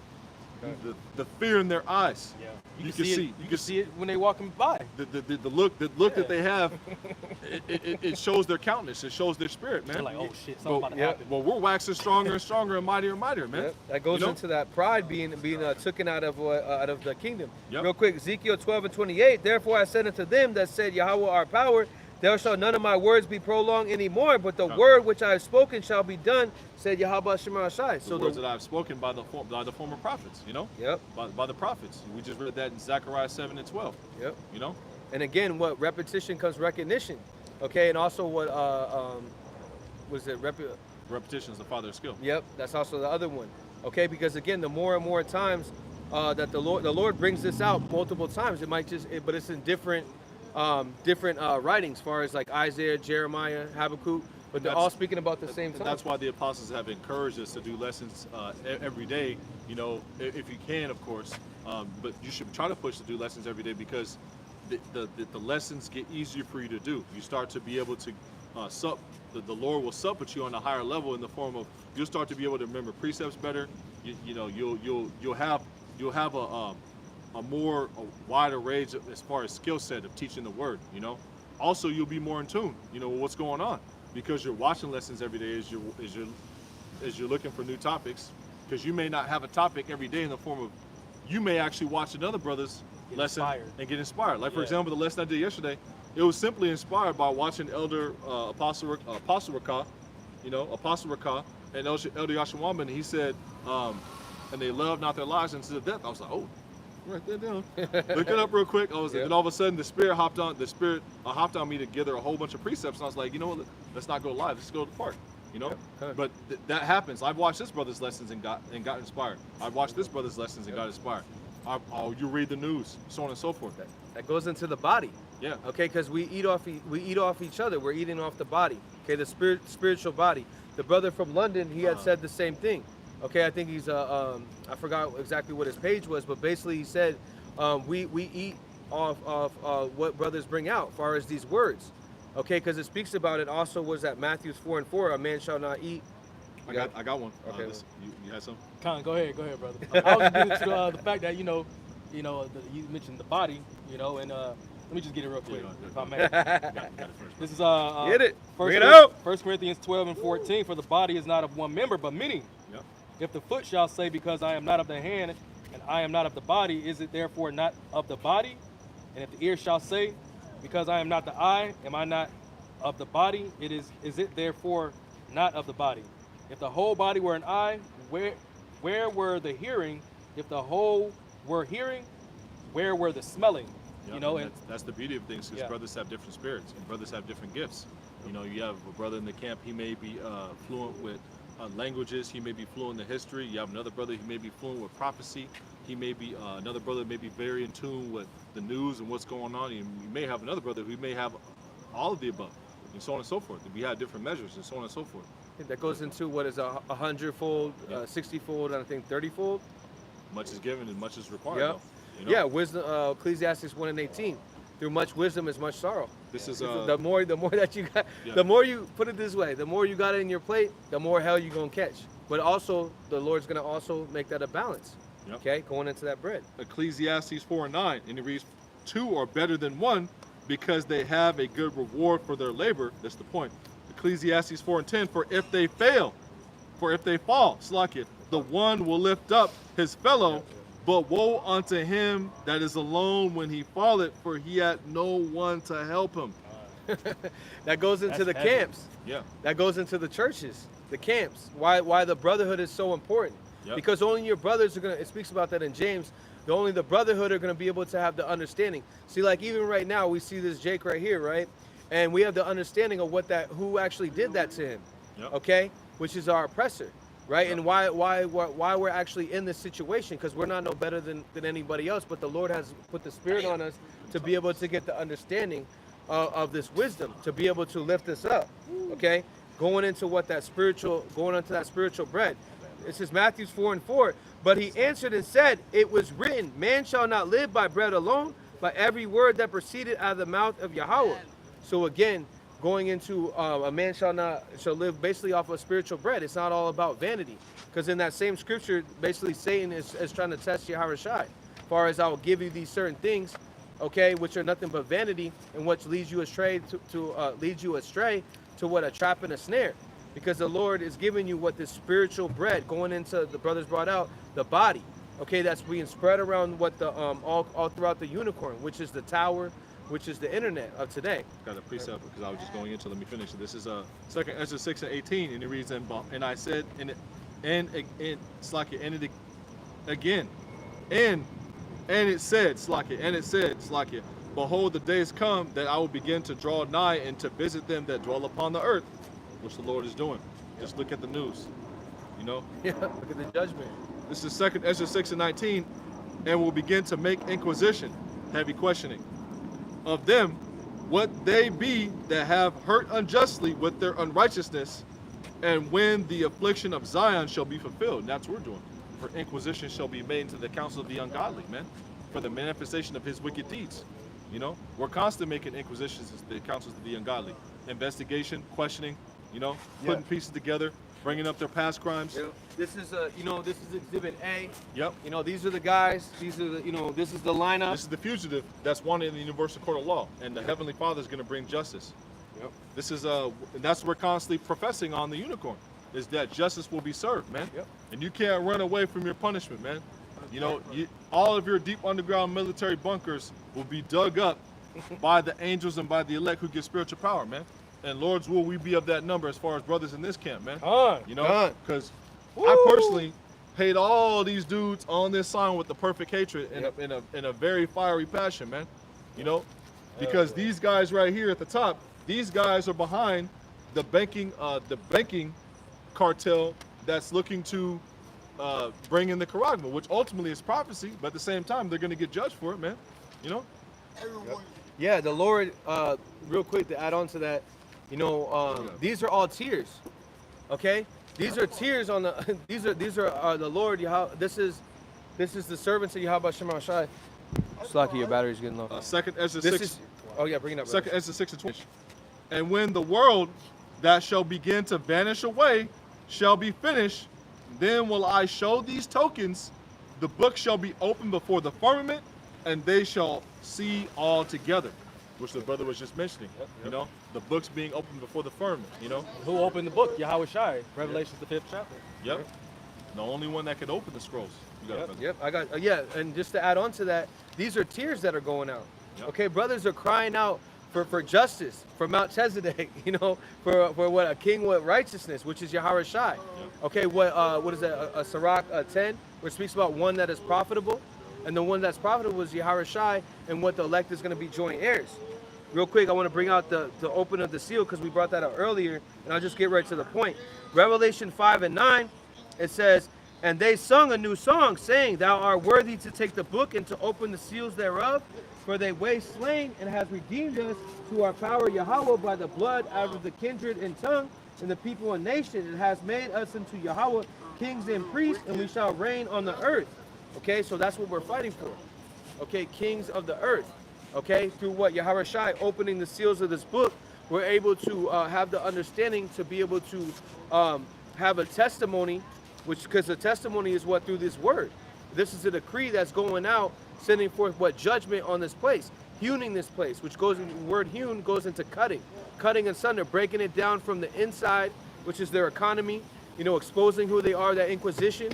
Okay, and then on the outside is going to be what the hypersonic missiles, and ultimate what the chariot on the top, which is Yahweh Shai, coming what in his angelic force. And Lord willing, we get beamed up in those chariots. Hewing them down through the testimony of our Lord Yahweh Shai, which is the spirit of prophecy. Yep. Which is the ability to say things before they happen. Real quick, Isaiah 48 and 3. Isaiah 48 and 3, and it reads, "I have declared the former things from the beginning." Through who? Through the prophets. "And they went forth out of my mouth." Through who? Through the prophets. "And I showed them, I did them suddenly, and they came to pass." The word of the Lord doesn't go out void, man.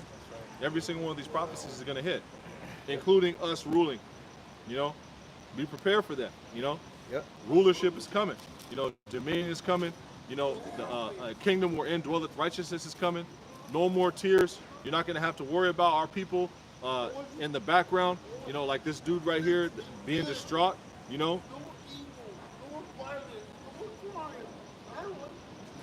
See, and he Yep. sought it with tears. Yep. Okay, and that's what's going on, and that's what's going on. You know, in the world, people are crying out, but they need what righteous king. You want to get Proverbs 29 and 2? Yep. When the wicked are in authority. When the wicked are in authority, the I'll get it people real quick. rejoice. When the wicked bear rule, the people mourn. Okay. Oh, I'll get it real quick. This is Proverbs 29 and 2. Real quick, one precept. Just one, brother. Just one, brother. This is Proverbs 29 and 2. And it reads, "When the righteous are in authority, the people rejoice, but when the wicked rule, it's like it, but when the wicked beareth rule, the people mourn." Yep. You know? And we desire a kingdom wherein dwelleth righteousness, man. Yep. The scriptures say in the book of Revelation, one more. I gotta get it. You got it. The Heavenly Father, what's he gonna do? He's gonna remove all tears, man. You know? Yep. That's what I was gonna get. Also, the trees are gonna rejoice when this man's taken into power. I got this. You right know? here. That's how wicked this nigga Esau Edom is. The trees are gonna rejoice when this man's taken into power. Yeah, because what does he do with the trees? And the trees also is symbolic to people. But what does he do with the trees? Deforestation. He'll go into a place and wipe it all out. You have these beautiful trees up here in with Northern California, as far as redwood. And what does he do? He goes in and destroys them all. Yep. Okay. This is Revelation 21 and 4, and I'll get 5 as well. "And the Most High shall wipe away all tears from their eyes, and there shall be no more death for Yep. us. The heathen are going to die. Yep, because what? Death has been swallowed up by the victory of Yahweh Shai with what those palms in his hand. The last enemy that shall be defeated is death. Yep, we And brought he's that already out. conquered death. 1 Don't fear Corinthians death, 15. I've conquered death. Roughly paraphrasing.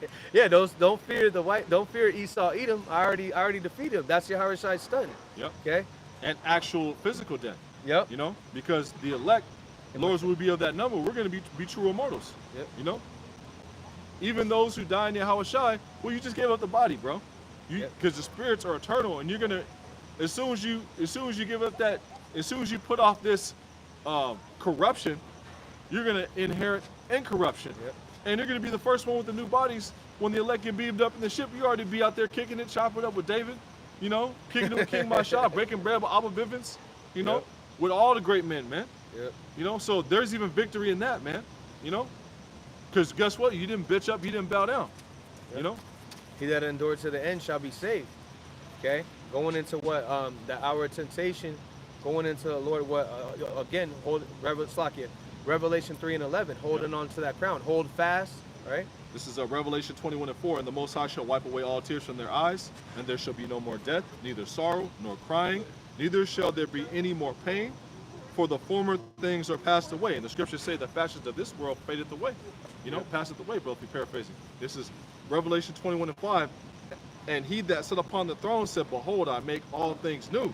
And he said unto me, write, for these words are true and faithful.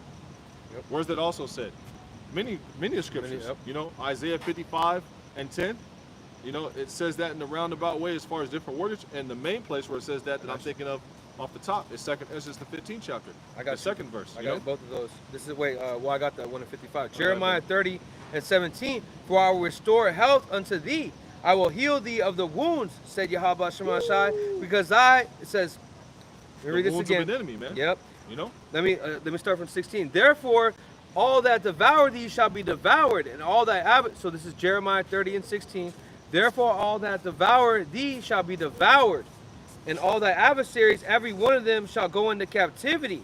And thou shalt spoil thee, thou shalt spoil thy prey upon thee. I will give for a prey. For I will restore health unto thee. I will, and isn't the Lord giving us a sound mind, to be whole? Because we're whole with Yahweh Shema Shai, but when we don't have him, guess what? We're like Esau. Yeah, we're beasts of the field. The Most High is not giving us a spirit of fear, but a power and a love and of a sound mind. Yep. Yep. 2 Timothy 1:7. Beautiful. Yeah. Yep. And also stir up that pure mind. Yep. Going into a remembrance, Malachi 3. You know, remembrance of who we were, that we're actually important, okay? Because this world treats you like shit. You know what I mean? What's the title of that Yeah, movie? you know. What's the title of that one movie? We Were Kings. The Muhammad Ali. Oh yeah. Yep. Yeah, we are kings though. Yep. You know? But we shall die as men, Also, or gods. I mean, or yeah, gods. that was a lesson that I was watching by the elder in Chicago. I don't know the elder's exact name, but he mentioned putting on the Godhead. You know, and inheriting Godhead. Yep. Because that's who that's who we are. Ultimately, we're gods, man. Yep. You know, rulers, judges. You know, many Yahweh Shais, man. You know what I'm saying? Prototypes, man. And that's you know? what he's raising up. Going into the divine nature, you know, because what Yahweh Shai known as the King of Kings. Well, we're also kings, rulers, and judges as well, man. Yep. We're just You in know? the order, okay? And there's nothing wrong with order, you know, because order brings about righteousness, brings about justice ultimately. You know what I mean? Because we need righteousness to bring about justice on these devils, okay? Because again, we're what Jacob, you are a worm. We don't have an army. Okay, but our army is with the chariots, with Yahweh Shema Shai, and the trusting in Him, the hope of faith. We don't have a standing army. Yeah, but we got a spiritual army.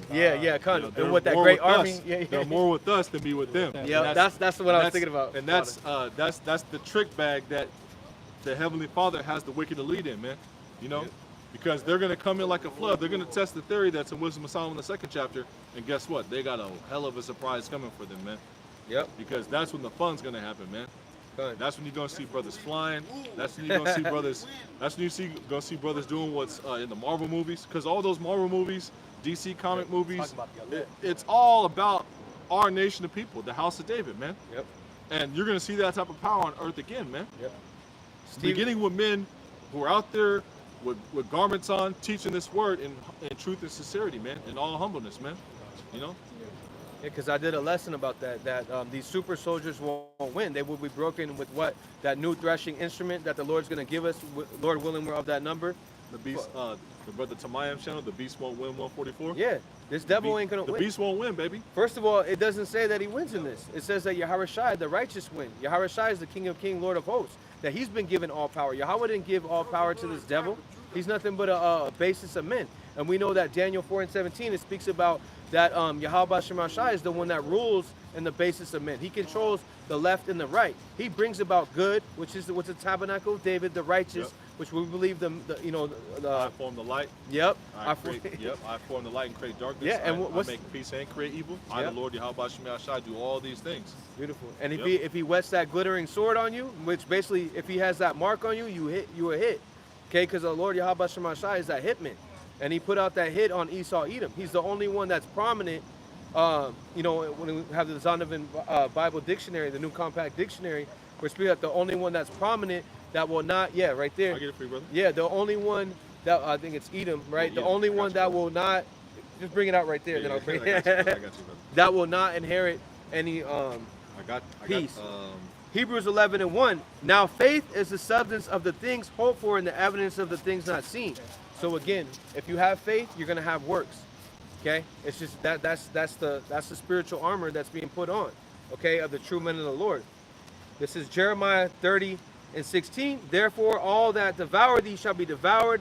All thy adversaries, every one of them shall go into captivity, and they shall spoil thee. They shall be spoiled, and all thy prey upon thee I will give you for prey. So again, going into, they're going to be in shackles and chains, fetters, irons, and chains. It speaks about in Psalms. 17, for I will restore health. Going into restore. He will what? Heal us what? Through this word. It says, unto thee, and I will heal thee of the wounds, said Yahweh Shemashai, because I called thee an outcast, saying, there is Zion, whom no man seeketh after. So none of these people believe that we are the true men of the Lord. They don't believe that we're saints of the Bible. Okay, they don't believe that we have... Gather Wisdom ye Solomon. nation not desire. Yep. Wisdom of Solomon, the 5th chapter, Yep. Oh yeah, You know, great boldness. Yep. Yeah, because how do you think we're able to stand out here? For hours and hours just standing. Some brothers have to go in the rain, the winter, whatever that it may be. Okay, that's all through what? Faith, because that goes into what the works, because you believe you're standing upon that See rock. brothers out there in wheelchairs, brothers out there with helmets and so on and so forth. And that's all for this right here. This is Isaiah 55:11. So shall my word be that, and I read this earlier, but I'm going to read it again. 11, so shall my word be that goeth forth out of my mouth, was the word, Yahawashi. Okay, which Yahawashi gives the order to Job 33:15 to the angels to be able to work on your mind. Because Yahawashi is that door to what's your mind, to be able to open up the understanding, right? Out of thy mouth, and it shall not return unto me void. So this is going to happen. And also what Numbers 23:19, the Lord is not a man that will lie. And also Malachi 3:6, where the Lord changed not. Okay? It says, but it shall accomplish that which I please it. It shall prosper in the thing whereto I sent it. Going into what the servants, the prophets. That's where he sent the word to. Okay? He didn't send it to Esau. He didn't send it to the Moabites. He didn't send it to these theology schools, these This is churches. Wisdom of Solomon 14 and 4 and 14. I'm gonna get 15 as well. I really want to get this whole thing down to the 20, but for time interest, I'll just bring it up. This is Wisdom of Solomon 4 and 14. For Bring it up. Yep. For his soul pleased the Lord, therefore hastened he to take him away from among the wicked. Wisdom of Solomon 4:15. Thus the people saw and understood it not, neither laid up this in their minds, that the grace and mercy is with his saints. That his grace and mercy is with his saints, for he hath respect unto his chosen. He hath respect unto his chosen, and his grace and mercy is with his saints. And who is this? Who are the saints? The Israelites, but the saints in this eon are those who believe the report, those who are out there laboring, man, those who are making their bodies a living sacrifice, those who are actually showing their love. The way you show your love is you feed the sheep, Yep. You give diligence to make your calling and election sure, Yep. You show your labor, you show your love through your labor, man, Real quick to show who the saints are. Psalms 148:14. He exalted the horn. The horn goes into power. of his people, the praise of all saints, even the children of Israel, a people near unto him. Praise ye the Lord Yahweh Shem Shai.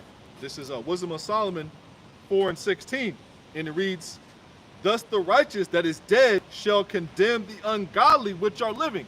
The righteous which are dead to this world shall condemn the ungodly which are living." You know, because we have to live among the ungodly. You know, this is Wisdom of Solomon 4:16. "Thus the righteous that is dead shall condemn the ungodly which are living, and the youth that is soon perfected the many years of the old age of the unrighteous. For they shall see the end of the wise, and shall not understand what the Most High and his counsel had decreed of him, to do what the end of the Lord has set him in safety." And that's what is going to happen to the elect. They're going to be called up and beamed up into the chariots. You're going to have some that are going to be martyrs, but that's a part of the movie and the dramatics of Yahweh B'Shem Yahushai. This is Wisdom of Solomon 4:18. And it reads, "They shall see him and despise him, but the Most High shall laugh them to scorn." That's also in Psalms. You know, Proverbs. "He that sitteth in the heavens shall laugh." Psalms 2. Psalms 2 and 4. You know, this is also in Proverbs. You know, Yeah, yep. Yep. Yep. We're gonna I say- will laugh at your calamity. Yeah, we brought that out. Yeah. Yeah. This Proverbs is, 1 and like 20 something. Wisdom of Solomon 4:18, and it reads, "They shall see him and despise him, but the Most High shall laugh them to scorn." And they're going to see Yahushua and they're going to despise him, man, when he cracks the clouds, man. You know, and they're going to try to fight against him and they're going to lose terribly. This is Wisdom of Solomon 4:18. "They shall see him and despise him, but the Most High shall laugh them to scorn, and they shall hereafter be a vile carcass and a reproach among the dead forevermore." Forevermore. And that goes into, the destruction again of our enemies. And the Lord is what nourishing us again through this word. I got to get one more. Yeah, Wisdom bring of it. Solomon 4:19, "For he shall rend them and cast them down headlong, and they shall be speechless, for he shall shake them from the foundation, and they shall be utterly laid waste and be in sorrow, and the memorial shall perish." That links right into that book. What it said in that book far as the I got you. Yeah. It Edom. links right in. Yeah. Edom, the Zondervan Bible Dictionary. Yep. Figures prominently in the prophetic scriptures as the scene of great future judgments. See notably Isaiah 34:5 and 6, Isaiah 63:1. She is the only neighbor of the Israelites who was not given any promise of mercy from the Heavenly Father. You want to get James 2:13, Brother Bubba? Let me get this real quick. Isaiah 34, and this is one of the scriptures that's in there. You have Isaiah 63 and Isaiah 34. Yep. Right? This is Isaiah 34:5. "For my sword shall be bathed in heaven. Behold, come down upon Idumea." They shall come down upon Idumea, and Idumea is the Greek way of saying Edom. Yep. Which Yep. goes into the red, going back to their pigmentation, going back to Cain was cursed with what? Leprosy. To be what? Translucent. His blood is what's showing through. And that's evidence when you go into the Strong's definition in Genesis 4:14. It goes into what the evidence of who he is. Because again, back then, you had all the heathen nations were different shades of brown. No one was what? Red. Okay, that's a curse. Okay. It says Isaiah 34:5, "For the sword shall be bathed in heaven. Behold, shall come down upon Idumea, and upon the people of my curse to judgment. For the sword of Yahweh Shema Shai is filled with blood. It is made fat, and the fatness with the blood of lambs, and the goat with the fat of the kidneys of rams. For Yahweh Shema Shai had a sacrifice in Basra, and a great slaughter in the land of Idumea. Yep. And the unicorn shall come down with them, and bullocks with the bulls. And then the land shall be soaked with blood, and the dust shall be made fat with fatness. For it is the day of Yahweh Shema Shai vengeance, and the year of recompense for the controversy of Zion." So that's the judgment that's going to be happening to what Esau, Edom, Idumea. Okay, for what these Edomites, the so-called white men, the Rothschilds, the Rockefellers, the Oppenheimers, the DuPonts, right? They're going to be what? Bathed in heaven for, and then these real quick, these the ones that are going to be what? Hiding, yeah. And the Lord's going to what? Redeem us with those chariots, because in the mid third woe,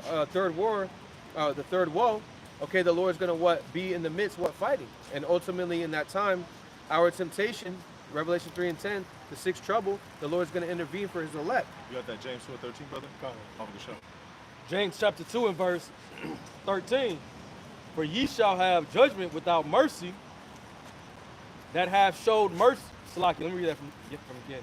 No It says, mercy. for he shall have judgment without mercy that have showed no mercy, and mercy rejoiceth against judgment.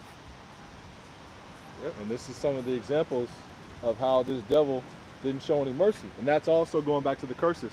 I will send a nation from afar, as swift as the eagle flieth. I will send a nation from afar, as swift as the eagle flieth. You know, a nation whose tongue thou shalt not understand. Going into, when this devil came over here, you know, the eagle, that's one of the things that was on the Spanish flag. And that's one of the characteristics of Esau Edom. He's a proud man. And that's also on the coins in ancient Greece and ancient Rome. And if you look in the back of your dollar bill, if you look in the back of the quarter, it's an eagle as well. It's also on the top of the American flag. There's a gold eagle or a silver eagle. It's also on the Mexican flag. Now I'm pointing that way because 30 miles down to the south, that's Tijuana, Mexico. And also the colors, red, white, and blue. Yeah. Which goes back to Rome, goes back to these different empires of these Edomites. Real quick, this is Jeremiah 49 and 16. The terribleness has deceived thee, and the pride of thy heart, O thou dwellest in the clefts of the rock, thou holdest the height of the hill, thou should make thy nest as high as the eagle. I will bring thee down from thence, said Yahweh Shema Shai. So what do? They sit upon these, they have these towers, or they have these satellites, and what do? They watch down on the people. And what are they doing? That eagle is, what is the eagle known for? His vision. And who is his prey? Our people. Also going into their space programs. Yep. Because what are they going to try to do when the Lord returns? They're going to try to fight, and they're going to be destroyed. And you want to get a... They also, they have a godlike complex because look, what do they call that?